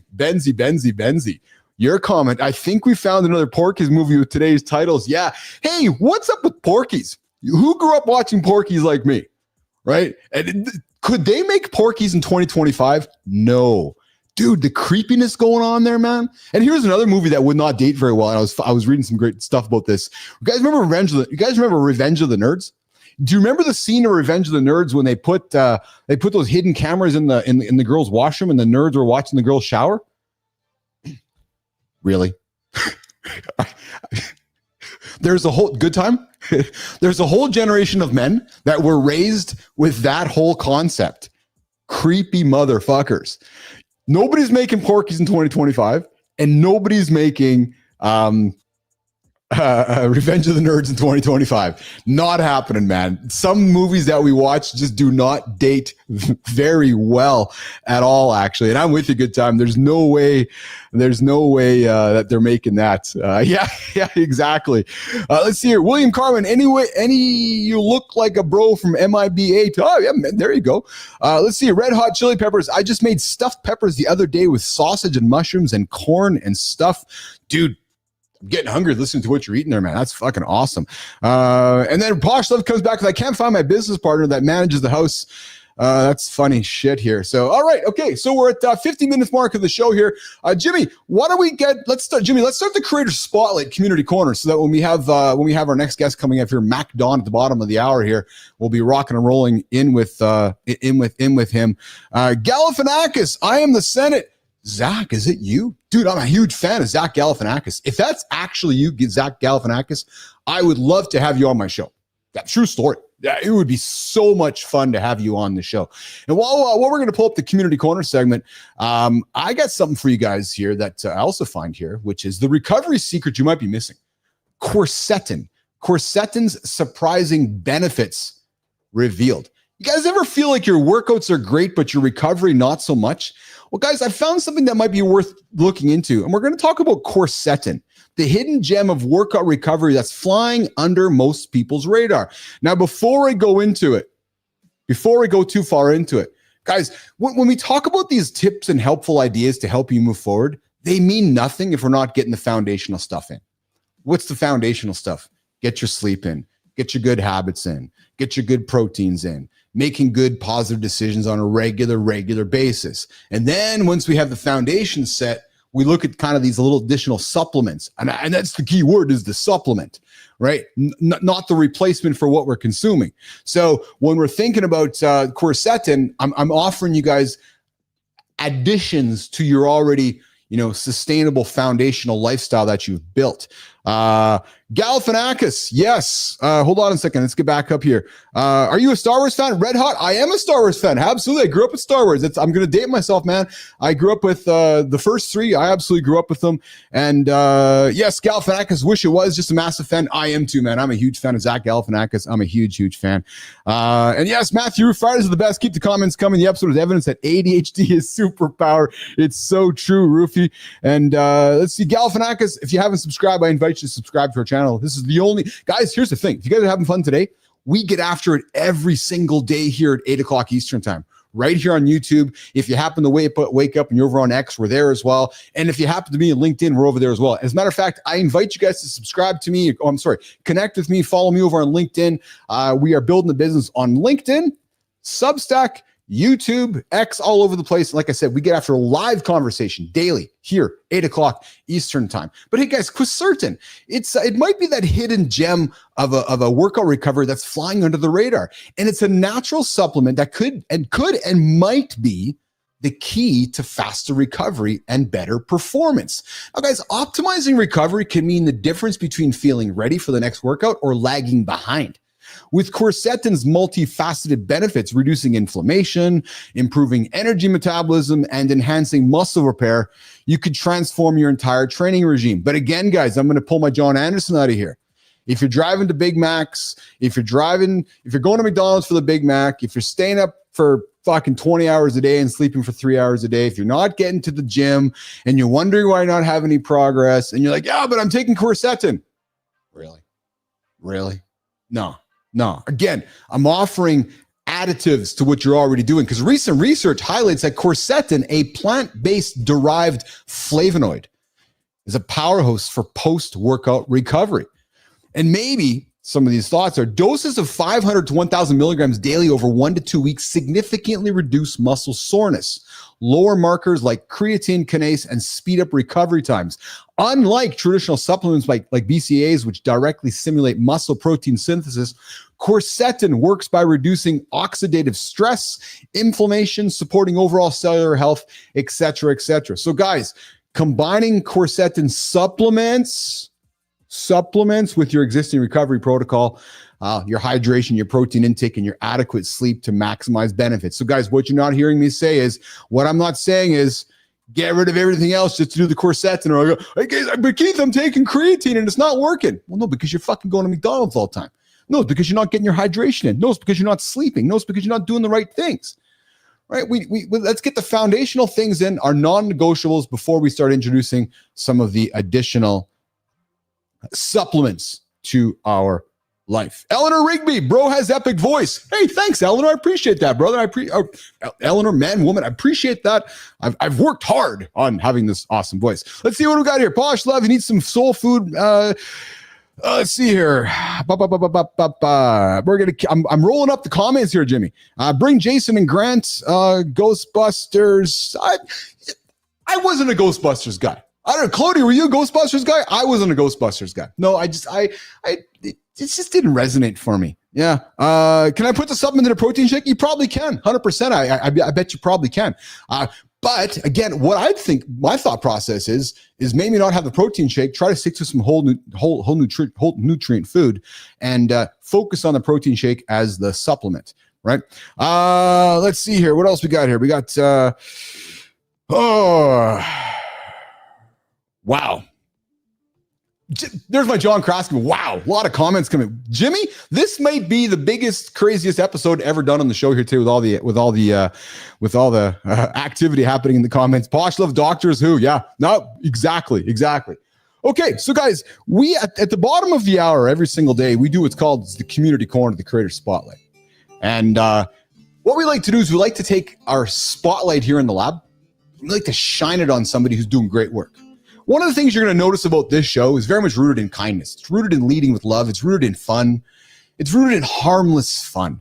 And it's one thing that you will not get on this show is negative energy. There's negative energy everywhere else. Go find it. If you don't like the positive energy here, and if you want to troll, go ahead, but we're not going to address you. Go somewhere else.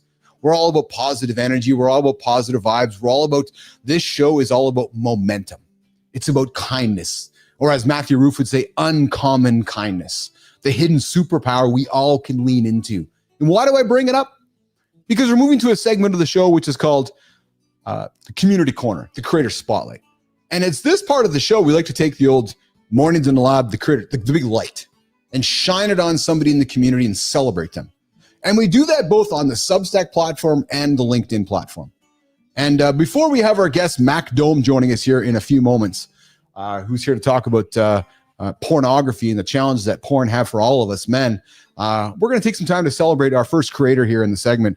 And Cody, I see you there. Not really a Ghostbusters guy, but enjoyed the movie once. Bill Murray wasn't so believable, and Sigourney Weaver was creepy. Yeah, I'm like I said, guys, I don't know if if Ghostbusters did it for me. I'm curious to know what you guys all think about as well about Ghostbusters. Have you seen any of Boon Jong-ho director's movies? Eleanor, I can't say that I have, actually. I can't. And Lady Drew, you're right, man. We don't bring negativity here to the lab. You know, Dawn Amita, I see you there in the comments. Thanks for hanging out with us this morning, Dawn. I appreciate you coming up to say hello. And if you guys haven't subscribed to the channel, I welcome you guys to subscribe to this channel. We go live every single day, live conversation for men. Everyone welcome, 8 o'clock Eastern time here in the lab. Okay, Jimmy, I'm going to get to it now. I'm done my intro of it. And this one here, guys, we're going to start on LinkedIn. That's what we're starting on LinkedIn. So if you guys are paying attention right now, ears up. There's somebody I'm going to introduce you to that might be intriguing and interesting to you. There's a version of you that shows up. And there's a version of you that gets through the day. And too many men are stuck in the second version. Are you the second version guy, or are you the first version guy? They're not falling apart. No. They're showing up, getting it done, keeping the mask on. Again, who are you? Are you the first guy or the second guy? But behind the scenes, alcohol has become the copingism with one of you. And maybe your ears are turning up right now going, is this guy talking to me? Is Uncle Keith talking to me right now? Maybe I am. And if I am, and you're having some struggles with that, I invite you to call me. Let's have a chat about it. Maybe I can help. I got to tell you guys, many men, I've been fortunate, reach out to me after the show and say, hey, Keith, something you said really struck me. Hey, Keith, I'm having some troubles. Hey, Keith, I'm going through divorce. Hey, Keith, this. I'm like, yeah, let's talk. Right? That's the point of the show, to help you guys get through shit. But behind the scenes, the fellow we're going to celebrating today here talks about alcohol has become the coping mechanism, the routine, the escape. This creator helps men break that pattern. Good morning, A-Swap. Good morning, Krish Ohas. Good to hear it. Good to see you in the lab here this morning.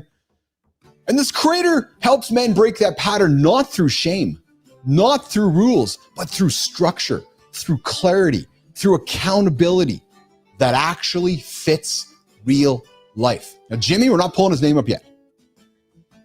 The guy works with men who are ready to cut alcohol out and take back control. Maybe that's you. Maybe it's not. Maybe you're not ready for it yet. But the fellow we're going to celebrate is the man who can help you cut alcohol out and help you take back control of your life. Men who want to think clearly again. Men who want to lead with confidence. Men who want to feel like themselves without the crutch. Now, this fella, he's lived it. He's built the system, and now he's guiding others through it. What's going on, Bale? Good to see you in the lab here this morning. This morning, Mornings in the Lab with Keith and Friends is excited and proud to introduce you to Steve Kirchhoff. What's up, Steve? Celebrating you, brother. He works with men who are ready to cut alcohol out and take back control. Why? Because he's lived it. He's built the system, and now he's guiding others through it. If you're tired of numbing and ready to rebuild, I'm having troubles with the word rebuild. I said it in rebuild. If you're tired of numbing your feelings and you're ready to rebuild, Steve's work is worth your attention. So I invite you, go check out Steve Kirchhoff or Kirchhoff. I don't know, Steve. I'm going to meet you on the show so I can learn the pronunciation of your name. I invite you to go follow Steve over on LinkedIn. Like I said, he works with men who want to think clearly again. He works with men who want to lead with confidence. He works with men that feel like themselves, that want to feel like themselves without the crutch. How does Steve know? Because he's lived it. And now he's built systems for all of you. If you're tired of numbing and you're ready to rebuild yourself, I invite you to go connect with Steve Kirchhoff. And Steve, here's how this works, brother. Love to have you on the show. Yeah, true story. We'd love to have you here hanging out with me and Jimmy and the gang so we can celebrate somebody in your orbit. So we can take the old Mornings in the Lab creator spotlight and shine it on somebody over there. And you can say, hey, Keith, I want to celebrate that person because that person is doing great work over on the community platform. All right. What's going on, Bale? I see your comments there. Let's see here. We got some more comments coming up here, Jimmy. Eleanor says, never touched drugs in my life. I try to follow Buddhism, inspired simple diet of nuts, milk, oats, and veggies. Hey, you know what, Eleanor? Whole ingredient, single ingredient foods. Yeah, nuts, single ingredient. Milk, yeah, single ingredient. Oats, single ingredient. Veggies, single ingredient. All good quality food to put into your body. Ladies, Drew, that's wonderful, Keith. Keith, always keep shining your true positive self. The world needs much more of it, and individuals to do this too. I appreciate you, Lady Drew. I always appreciate you hanging out on the channel with us. Bale, 100 men or one gorilla? What you think, though? I'll tell you. One gorilla. Yeah, one gorilla. True story. I had a fellow here. Let's see here, Jimmy. We had, what's today? Today's Friday. On Wednesday, we had, what's the fellow's name? Jimmy, the guy from Amazon Prime. He spent some time with, yeah, this is brutal, man. I got so many guests coming to the show here that I sometimes forget who's coming. Richard Crawford. We had Richard Crawford. Guys, Richard Crawford. Will Ray, brother, good to see you, man. Jimmy, we got Will Ray in the community here this morning. We got to give Will a shout out. Guys, I gotta bring it up here for a second. If you're looking to connect with an incredible human being, Matthew Roof, here's somebody you got to meet.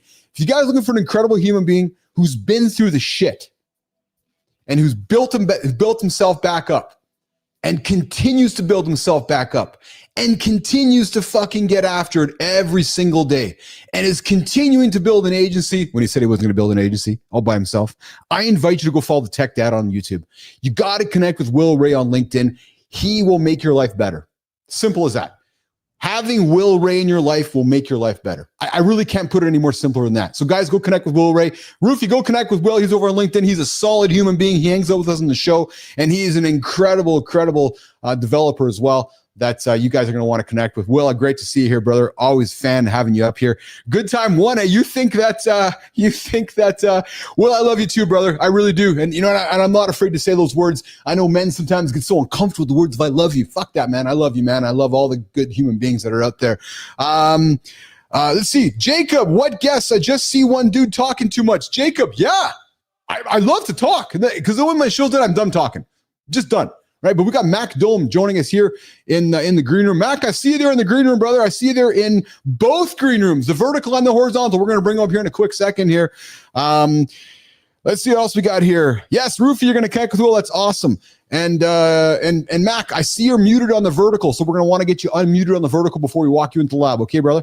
And here we go. Jacob Stein, we got two. Yes, we got two people coming up here in the lab, Jacob. Jacob, you missed the early part of the show, man. My co-host, John Andersen, was here. And on Mondays and Tuesdays, we got other hosts here. Hey, it's called Mornings in the Lab with Keith and Friends. And right now, all my friends are in the community, and we got a friend coming in here. And the show is built, guys. It's a 2-hour show where people are weaving themselves in and out of the show. Here's something for you guys to consider.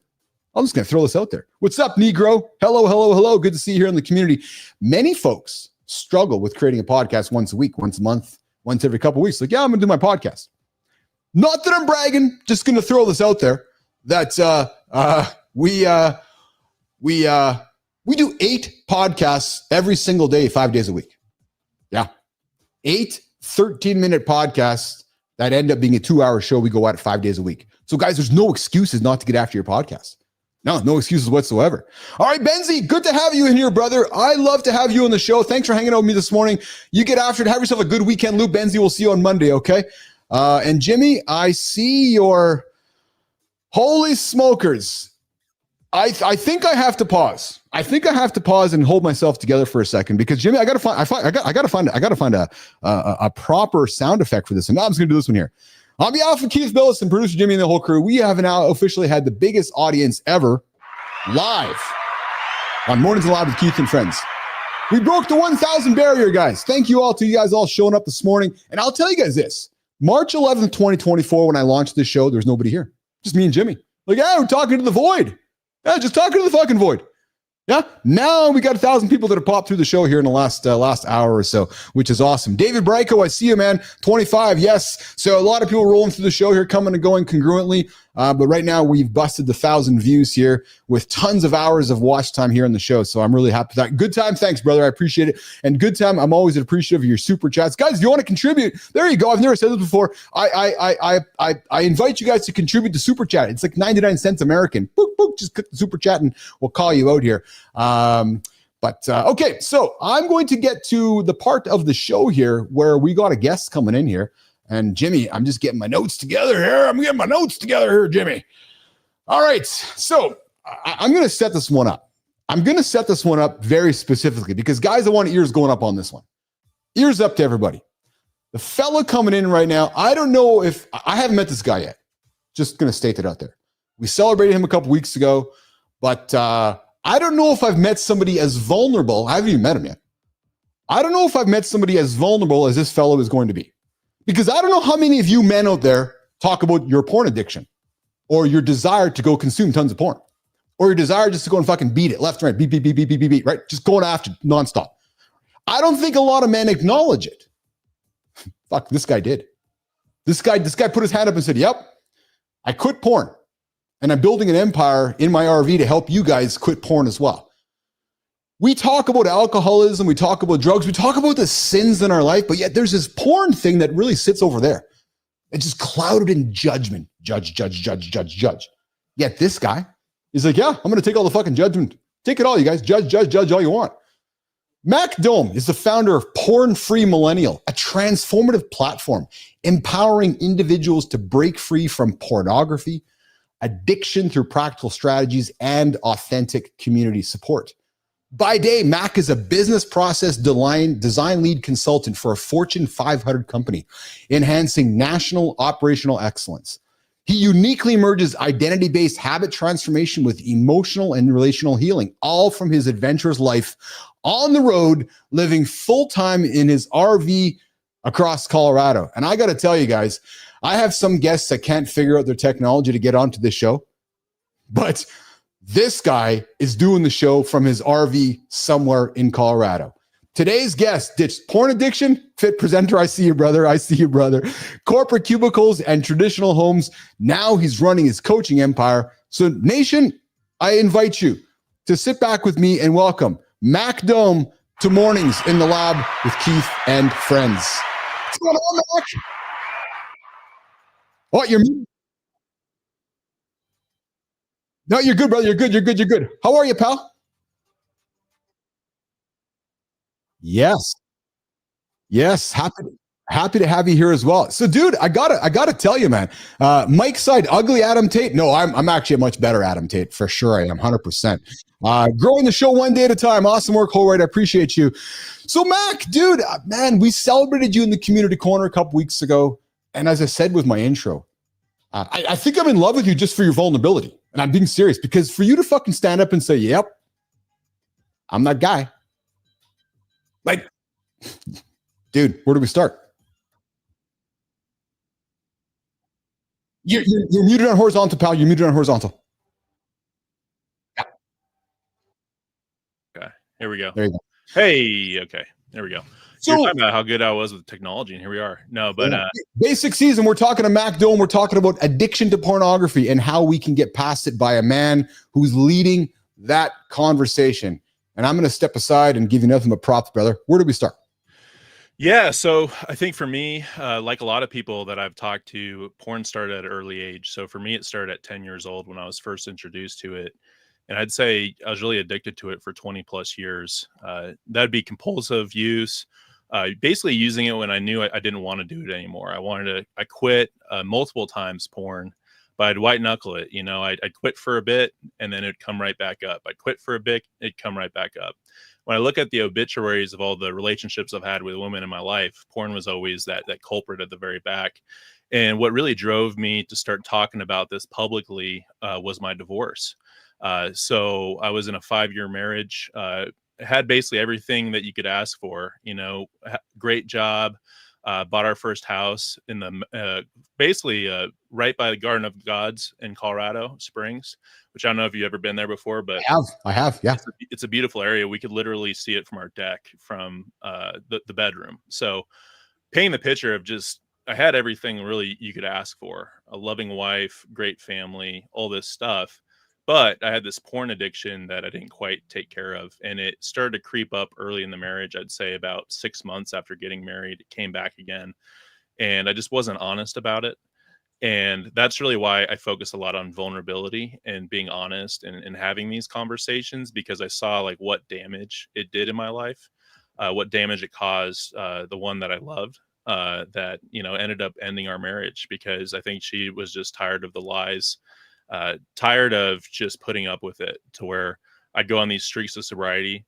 And then, you know, I was getting better. I've been in recovery now for 6 years. So that was during our marriage as well. But there'd just be times where I would just hold on to a secret, right? And then it would just come out in the worst way. And I think that is something that we don't talk about enough, is just how it can affect not just the person in your relationship and how they feel about it, right? Because I think most people, most women that have any sense of dignity are going to feel betrayed, that you're basically putting your sexual energy into a screen, into this sexual objectification, and not them. And it really kills the bedroom, kills intimacy and trust. And I think that's the most important thing in a relationship, really, is trust, right? And I think porn in its nature is something that we do in isolation. It's something that we do in secrecy. It's something we don't really want to talk about, like you said to start the show. No one really wants to talk about it, but it's becoming a really, really big issue. I mean, I'm a part of the statistic of divorce. I'd say that porn was, yeah, porn was a big part of it, you know, a really big part of it. Not to blame it, and I own it, right? Like, I own my decisions, right? But I could see from starting at an age of 10, it was really something that got programmed into my life as a solution that I would use to numb pain, that I'd numb this feeling of not feeling confident or lack of self-worth. I wrote an article, I have a Substack, about how my dad struggled with alcohol for a time. He was never abusive or anything, but he was my light bringer growing up. I wanted to play college basketball like him. He coached me, super close. We have a great relationship. But when he was struggling with that, that's really when my porn addiction really fired up in high school and in college, because I just felt like the moments where I wanted him to be there, he wasn't there. And I would just go to porn as my solution, my way that I could just numb things.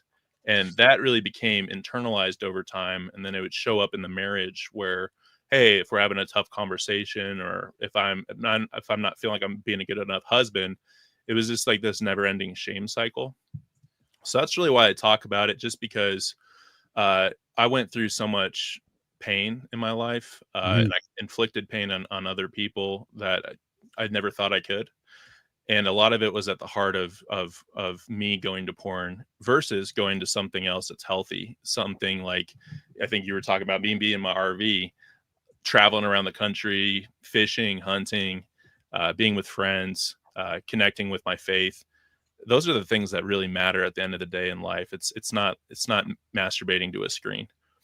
Mac, what strikes me about your story, and I'm going to suspect many men listening to this now can relate to this, is that your porn addiction didn't start after you became married.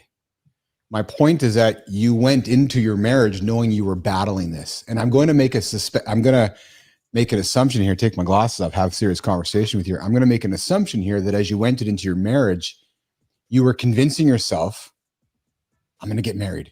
It's all going to be okay. And my porn addiction is going to go away, and I'm going to have a happy life with my wife. I think it's some people, it's like, we're having marriage troubles. We got to have kids, because if we have kids, it's going to fix the marriage. But I want to lean into what I just asked you about, which was, there was a problem before you even became married, right? But yet you kept putting it aside. It took going through that marriage and your wife at the time saying enough, where it really opened your eyes to everything. How would you make that decision again? You had to go through it again. You follow what I'm saying? Knowing that, man, I can't get married to you, Missy, because I'm not in a good space right now. Mac.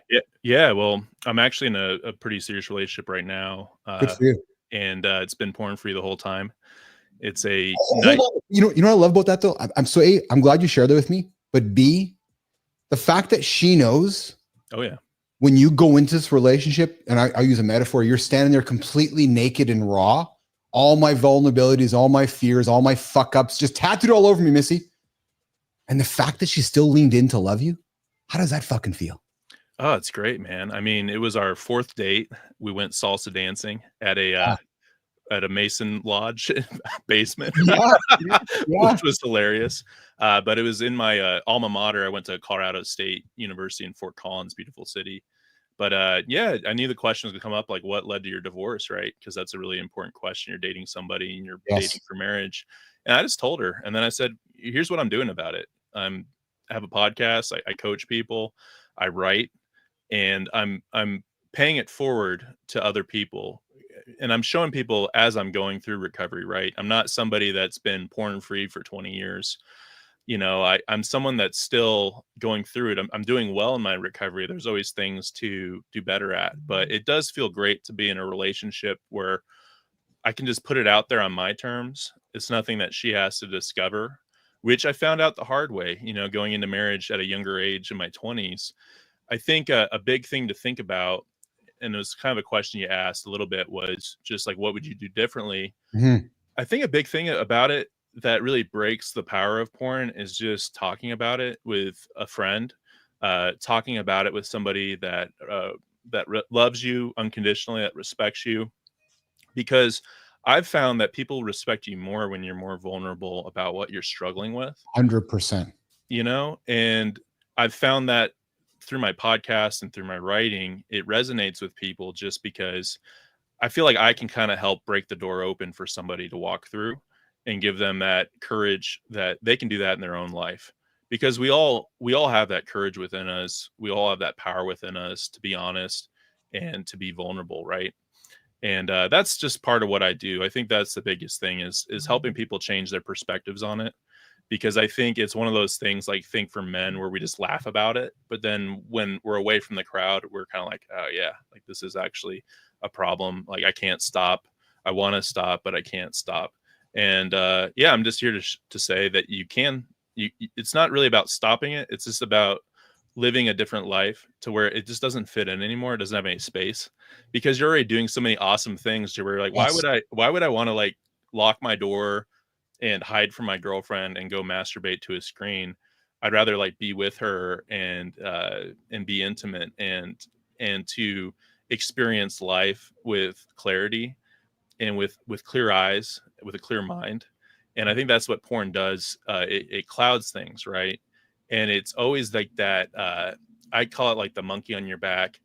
I call it porn prison. That's something I talk about a lot. So where it's just this, you're imprisoning yourself. You're living 2 separate lives.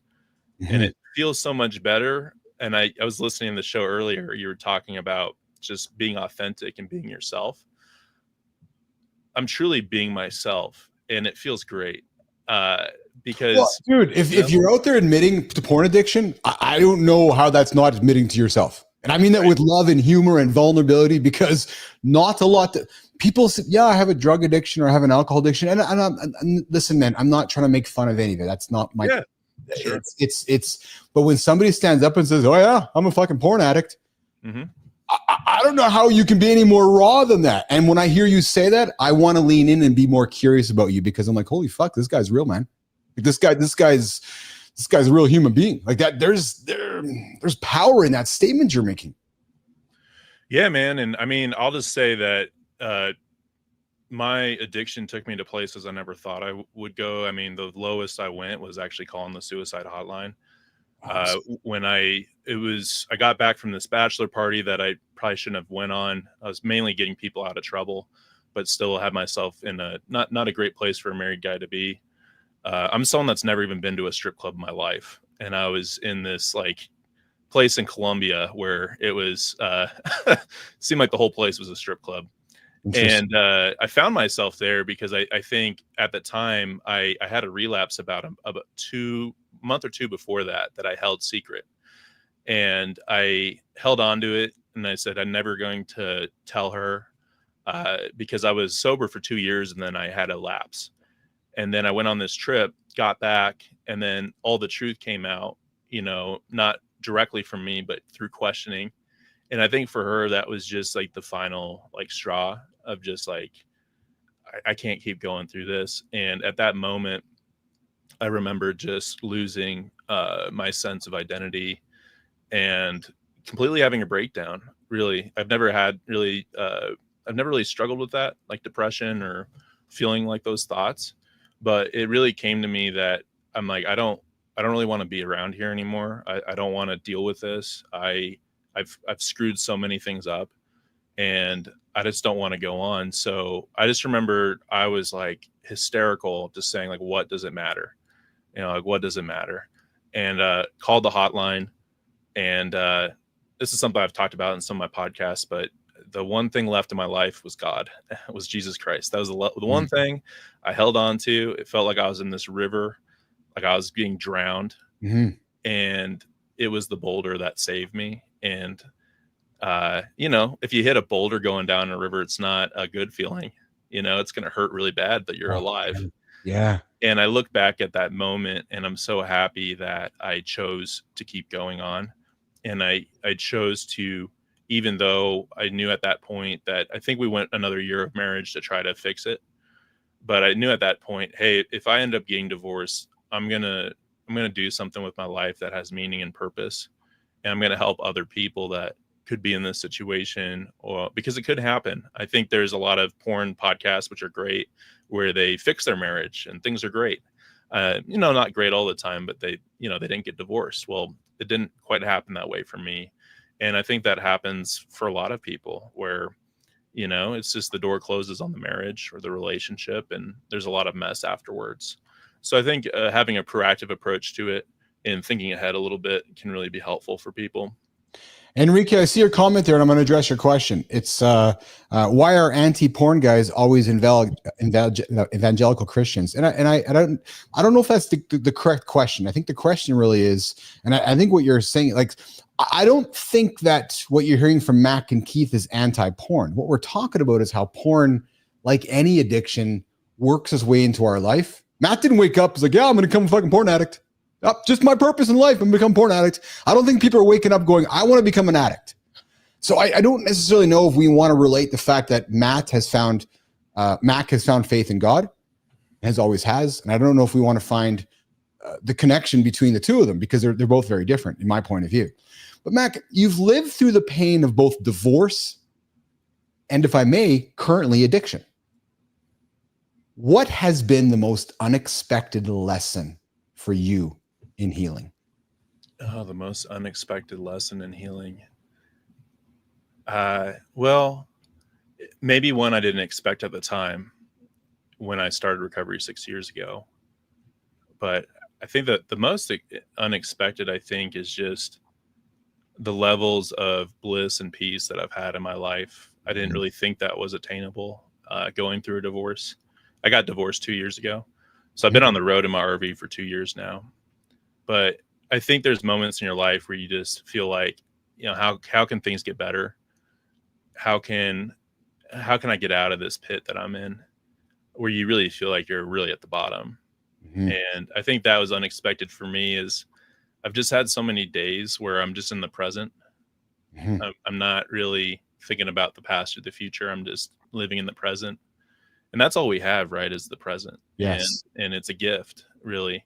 So I think the unexpected thing really is just how many days I've had of just feeling blissful, feeling grateful, feeling peace, feeling thankful for things, and just being happy to be here and to add my voice to the conversation. I think that's been unexpected too, is that I initially started my podcast and my Porn Free Millennial channel. And this is something I didn't mention, but I was going to do it in 2021 before this bachelor party, before everything. And I got caught up. I procrastinated. I started to doubt myself, and then I relapsed, and then I got divorced. So I actually created my channel, everything, in 2021. And then I picked it back up a few months after my divorce, because I knew this is something I have to do in my life. It's fascinating, Mac, to me. And I want to call this out because there's people listening right now that are in the same situation as you. You started your Substack knowing you were going to get to this someday thing. I'm going to do this, but I'm struggling with this. You got married even though you were struggling with this addiction. right? So you had this behavior within you that you knew was there. You kept just pushing down, and you tried to keep pushing it away, weren't you? Right? And eventually, it got the best of you. Yep. I want to lean back into the question about the unexpected lesson, and I want to make an assumption here, and I want you to correct my assumption or support it. I think many folks that are scared of discussing their addiction are concerned about the response of their friends and their family. I'm going to assume that when you decided to have the discussion about your addiction to porn with your wife at the time, with your family at the time, my assumption is nobody closed the door and said, Matt, fuck off. My assumption is they all leaned into you, walked towards you, opened their arms. Maybe your wife at the time is a difficult situation, but I got to think that your friends, your brothers, your family all walked towards you and wrapped your arms around you and made you feel exceptional. Am I correct? Oh yeah, definitely. And I bring that up, Mac, because I want you to give permission to somebody right now who's thinking about having the conversation, but are concerned about how somebody else is going to react. Yeah, your well-being is more important than how somebody's going to react to it. And you'll be surprised if you feel like someone's going to react poorly. If you just come with humility and honesty, and you just lay your heart out there, the people that matter in your life are going to love you. They're going to support you.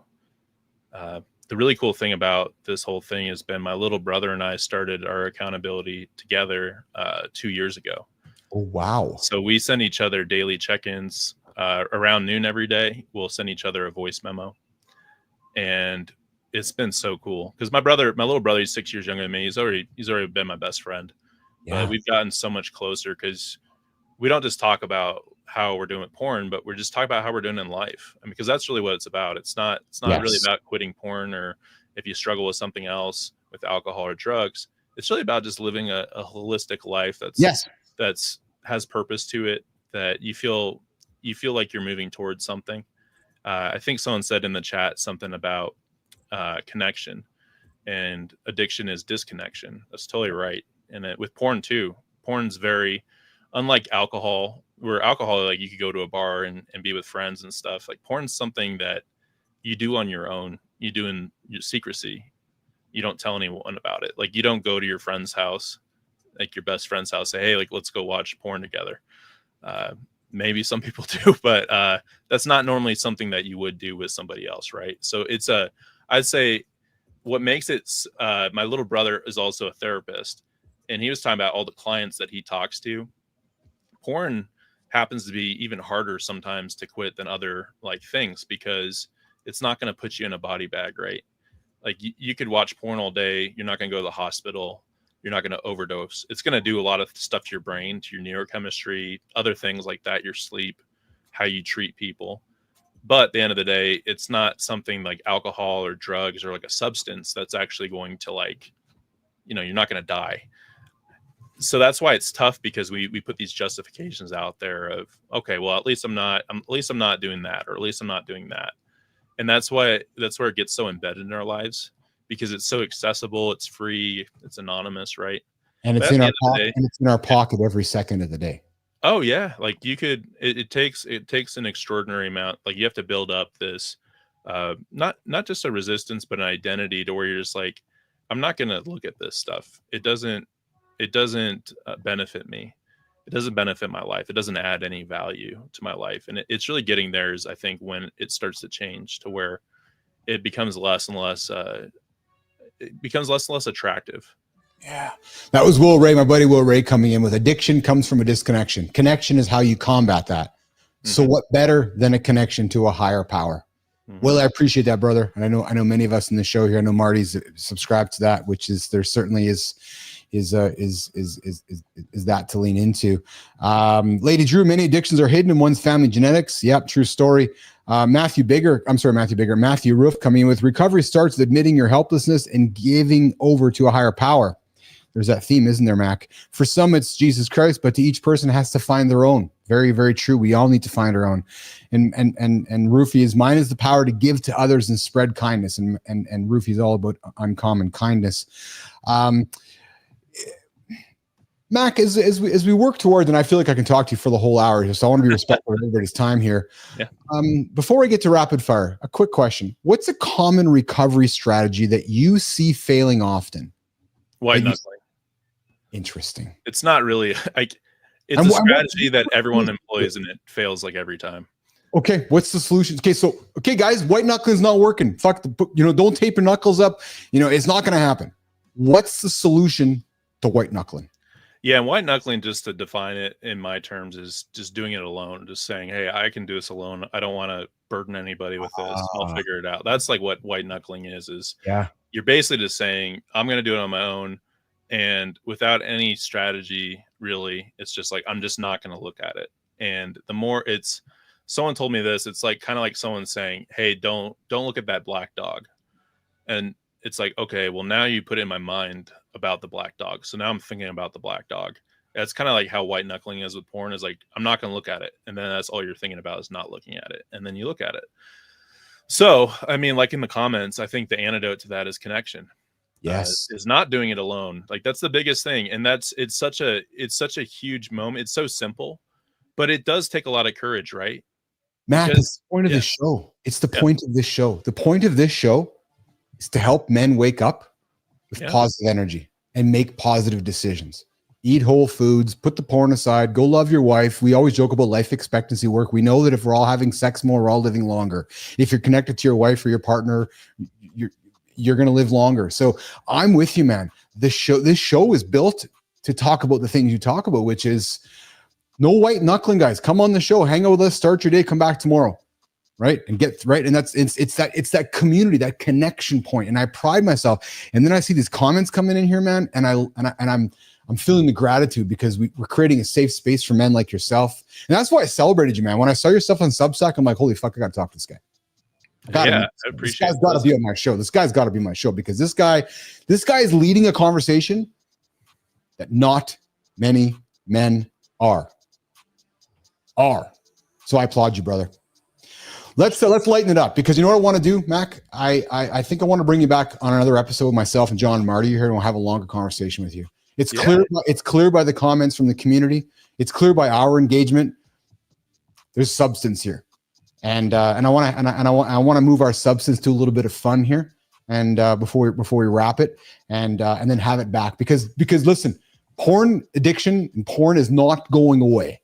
So just because we talk about it on Friday, May 9th, doesn't mean it's going to be over on May 12th. So if you're up to it, brother, I'd love to have you as a recurring, and we can talk about those on more because you're talking about things that guys are scared to talk about, and I do not mind talking about it. Heck yeah, no, I'd love that. Awesome, that's awesome. Rapid fire, brother. Mountains or beaches? Mountains.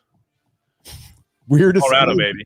I can't beat them. Are you a hockey fan by any chance? Yeah, I mean, I kind of got dipped out of sports a little bit. I think UFC is probably the biggest sport. I'm watching the Nuggets. Hopefully they can win at home. But I don't watch. Hey, there you go. But I don't know. I'm not like a giant sports guy. Like I grew up playing sports, but I don't watch it all the time. But yeah, I root for the home team. Yeah. Matthew Roof, beautiful stuff, fellas. I got a boat, but I need to know how to connect with Mac. Roofer, you can find Mac over on Substack, and I know Mac is also on LinkedIn as well. So connect through me, and we'll get you connected to Mac. No, Mac, you need to connect with Matthew Roof. The dude is all about I don't know if I've met a kinder American, actually. Matthew Roof, you got to connect with him as well. All right, second one, weirdest RV life mishap. Oh, mishap? Yeah. Okay, so it was really funny, actually. So I went back to this place called 11 Mile State Park. It's in the mountains, beautiful area. My first RV trip that I took into the mountains was near that area to go turkey hunting with my boat. Okay. And I have like a really long RV. It's 34 feet long. It's one of those big boys, right? Yeah.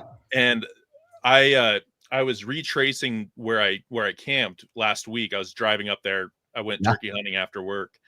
And I like looked up this hill and I was like, what was going in my mind? Like, why did I think I could take this giant RV up this hill, because when there's ever like dips and stuff, Yeah. like you'll like bottom out and stuff. Yeah. And I ended up tearing off my generator pipe on my first Dude. trip up the mountains. I hit this big dip and heard this loud noise, and I stopped my RV and I walked like 50 feet behind me, and my generator pipe was laying there. So I basically, whenever I had to run the generator, I like had to open every single window. Oh, like, yeah. The air going so I wouldn't die. And I got it fixed, but that was the first, I think, mishap I had with the RV. There's some places you can't take it, you know, that's okay. Dome, I got to be honest, man. It's not lost upon me, brother. I got to have some fun with you, man. I show love through jest. So it's not lost upon me that the dude's got a porn addiction and he buys the biggest fucking motorhome possible. He's a single dude. There's no big dick energy going on here, guys. Nope, none whatsoever. No, I gotta buy the biggest fucking RV because I'm my own dude and I got a porn addiction because I gotta drive around in the biggest RV possible. Oh man, my RV's bigger than your RV, mister. Hey, and I just got a Jeep Wrangler that's like got the big tires and stuff. So now I see other Jeeps and I'm like, well, my Jeep's bigger than yours too. I love it. Good time, Hartford Whalers, man. I love it. You know, Hartford Whalers talking to somebody. Roofy's a Hartford is a Whalers guy there. Good time. You got to connect with him. And Will Ray comments back to you, Mac Dome. He wants to throw back to you specifically. Thank you for your service, Mac. Keep it up because I know you do good things. Mac, song you're embarrassed to love. Oh, song I'm embarrassed to love. Ooh. That's a really good question. Let's see. I'm like, Backstreet Boy song isn't. I just know it is. I'm scanning my mind. Song I'm embarrassed. I mean, frickin' let's see. I'm trying to think of like something that's embarrassing. I feel like music in a whole, it's like I don't really ever judge people too much on it because it's all different. But go to the next one. Must have RV gadget. Must have. Well, if you winterize your RV, you need to have a portable toilet. Ah, yes. Say no more. If you had to give one short, unforgettable piece of advice on rebuilding life from rock bottom, Mac Dome, what would it be? Yeah, this is something that my dad used to tell me when he was my basketball coach that really always got me, really helped me. But he'd always say, shoot to make it. If you're going to take a shot, shoot to make it. Like live with intention. Like literally, like if you're going to do something in your life, aim to actually do it. Don't just talk about it. Actually do it. So he'd always tell me that when I was just throwing up 3-pointers and just shooting the ball to shoot it, which I think we do a lot in life, is sometimes we're just shooting up shots and we're not really doing it with intention. Oh, yes. And we're just going through the motions. So I think shoot to make it is like actually like shoot like basketball, like shoot to actually score, you know? Yeah. My dad says, if you're going to take a shot, shoot to score. Don't just shoot just to shoot. Exactly. Right? Exactly. All right, brother, listen. I took my community spotlight, my creator spotlight, and I shined it on you last week or the week before, I think it was.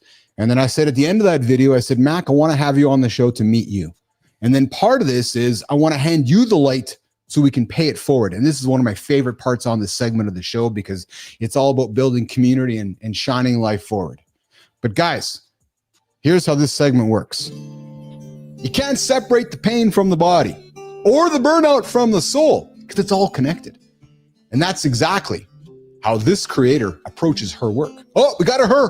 Jimmy, we got her. And she's not just here to give you advice. She's here to help you heal physically, emotionally, spiritually, and relationally. She writes a Substack called Restoration Center Encouragement. It's not theory, it's lived experience, shared with wisdom and heart. The kind of writing that helps you slow down, pay attention, and start making sense of what you've been carrying. The person we're celebrating today, Jimmy, we're not putting it up just yet. The person we're celebrating today is a counselor, a dietitian, a faith-driven guide with decades of experience and a lifetime of perspective. She's also the kind of creator who can't talk about trauma, joy, shame, and marriage all in the same breath and still make you feel sane. When Mac nominated her, he called her out her energy, her compassion, and yes, her adventurous spirit. She once lived in an Airstream with her husband just for the experience of it. That's who this human is.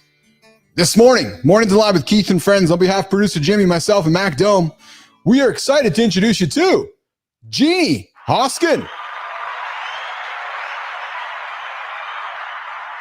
She's curious, she's courageous, she's rooted in truth. If you want content that doesn't just inspire but restores, I invite you. Start with Restoration Center Encouragement. She writes to remind you that healing is possible and you don't have to do it alone. Mac Dome, why did you take some time out of your day to take the Community Corner Creator Spotlight and shine the bright light on Jeannie Hoskin? Yeah, so we had 2 podcasts together. I was on hers and then she was on mine. And I just absolutely love her energy and her perspective and how she talks from a woman's perspective about how relationships can work and how you can get through the hard moments. And I think that'd be really cool to have her on your show, just because, you know, in relationships, it's always good to get that advice from somebody that has the experience and also has a energy to them that's just contagious. So absolutely love talking with her, and I think you all will really enjoy having her on. Guys, Jeannie Hoskin, she's the kind of creator who will and can talk about trauma. Same breath. I invite you to go find her Substack, Restoration Center Encouragement, probably on LinkedIn too. Go find Jeannie, go connect with her. And Jeannie, how's how it works. So we celebrated Mac Dome a couple weeks back, and we said, hey, Mac, why don't you have it on the show? I'm going to give you the light so we can shine it forward. And now he's shining it on you. So Jeannie, would love to have you on the show with myself, John, Marty, producer Jimmy, Melissa, and take the Mornings in the Lab, the Community Corner, the Creator Spotlight, and shine it on somebody in your community so we can keep paying this experience forward and enlightening the world to all these awesome, kind creators and human beings out there doing great work. Mac, I appreciate you nominating Jeannie, man. So good. So good. Dude, I've thoroughly enjoyed having you on the show. I can't believe that our time is relatively up here, and I got to get you out of here, and I got to get after it too. What do you got going on today, pal? You're in your RV today. Like, what's your day look like? Do you drive somewhere? Do you stick around? Like, what's it like, pal? Yeah, well, work day is starting, so I got to work. But after work, man, I'm getting out on the water, gonna catch some walleyes and trout. Oh yeah, maybe some catfish. Yes, I got the whole night to myself, so I might be out there late going for some cats. Nice. But, yeah, check out tomorrow. Got Mother's Day on Sunday. Yes. Probably head back into the mountains, and then just kind of jumping around Colorado for the most part for me. But a lot of it's fly fishing and getting out in the kayak, and then hopefully getting a turkey by the end of the month with the shotgun. So I'm just gonna be out in the woods, man, and on the water. Jimmy, I know why I like this guy. This guy's an interesting fellow, and we're gonna have him back. Because I want to have you back, talk about our elite RV life. Yeah, man. Living in an RV, coaching in an RV. Yeah, there's a lot to talk about. So There's lots to talk about. Mac, I appreciate it, man. Thank you for hanging out with me this morning. Hope you had as much fun as I did. Oh, big time. Yeah. Mac Dome, you guys, joining us from Colorado. He's the Porn Free Millennial. How can folks connect with you, Mac? Yeah. So Substack is where I write. I do a Monday newsletter where I also highlight other writers that write about addiction, porn, living a more holistic life. Also do a Friday series where I focus specifically on a way to break free from porn. Yeah. And then on Apple and Spotify, I have my podcast. I'm looking to grow my YouTube. So my YouTube, you guys, I'll put a comment in just to say hi to everybody. But Please definitely do. That's where I put like my shorts, my clips, my full episodes. So that's where you can find me. But Substack's probably the main place where I'm writing. If you want to read a poem about porn or masturbation, I'm your guy.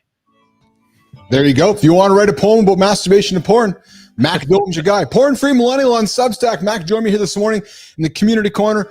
Mac, I love you, man. A lot of props to you, a lot of respect for you, and I'm a huge fan. And I'm a huge fan of your vulnerability, and I'm a huge fan of you as a human being, pal. I'm really glad that we're connected. I really am. And I hope that we stay connected, and I want to have you here back on the show. PFM podcast. That's it. Great to be on the team. Brother, you get after it. Be safe. Be well. And now that we're connected, don't be afraid to reach out, okay? I'm looking forward to connecting with you later today as well. All right, brother? Right on. Have a great day, everybody. All right. Take care. Mac Dome's out of here, Jimmy. We're going to get Mac out of here, and I'm going to start walking it out. Hey, Guitar Freak, you farted while typing this. Dude, I've been farting the whole time standing here. Yeah, true story. So I beat you to the farts. Just got gas, just rolling them out. The smelly signals, the smoke signals, just going out left and right. Guitar freak. So I don't know why you should be any different. All right, well, listen, you guys. Holy smokers! To all you still hanging out in the community, I appreciate all of you guys. Good time, Lady Drew, PFM, Guitar Freak, Will Ray, Roofy, Posh, Randy. AR Capital, Clody, Erica. Holy fuck. I'm not going to get to all of you guys. I will be here all day. Yeah. All right. We started the show off talking about Johnny's trip to Nevada. We ended up talking about porn-free addiction. And I'm just going to leave that there. I had a lot of fun with you guys. We had a great week. We're back at it on Monday. I think we're talking yoga, guys, on Monday. I think the conversation on Monday is about yoga. Yeah, I do. I started doing yoga 3 years ago. We talked about stretching today. I started doing yoga 4 years ago. Changed my life. We're going to talk about it because yoga can change. And no, it's not this, oh, I'm a yoga person. No, touch your toes. Bend over. Do things like that will help your mobility. So we're going to get out of here, guys. Again, biggest show that we've had. And I appreciate all of you guys for hanging out, tuning in. Come back with us again, 8 o'clock Monday, Eastern time. LinkedIn, YouTube, and X. Whole right, I appreciate you, man. Thanks for hanging on for the whole show. You have yourself a great weekend. We'll see you guys on Monday right back here. And holy smokes, Posh love. Dude, Jimmy, 10 bucks from Posh love. Holy smokes, super sticker Posh. I fucking love you, man. That is awesome. That just make my Friday. That's spectacular, throwing the $10 on the table. That is awesome stuff, man. Wow. That's Lady Drew, I appreciate you here as well. You have yourself a great weekend. And man, I can't believe what just happened. We'll see you guys on Monday, okay, Jimmy? Let's get me out of here. We'll see you guys. Ciao.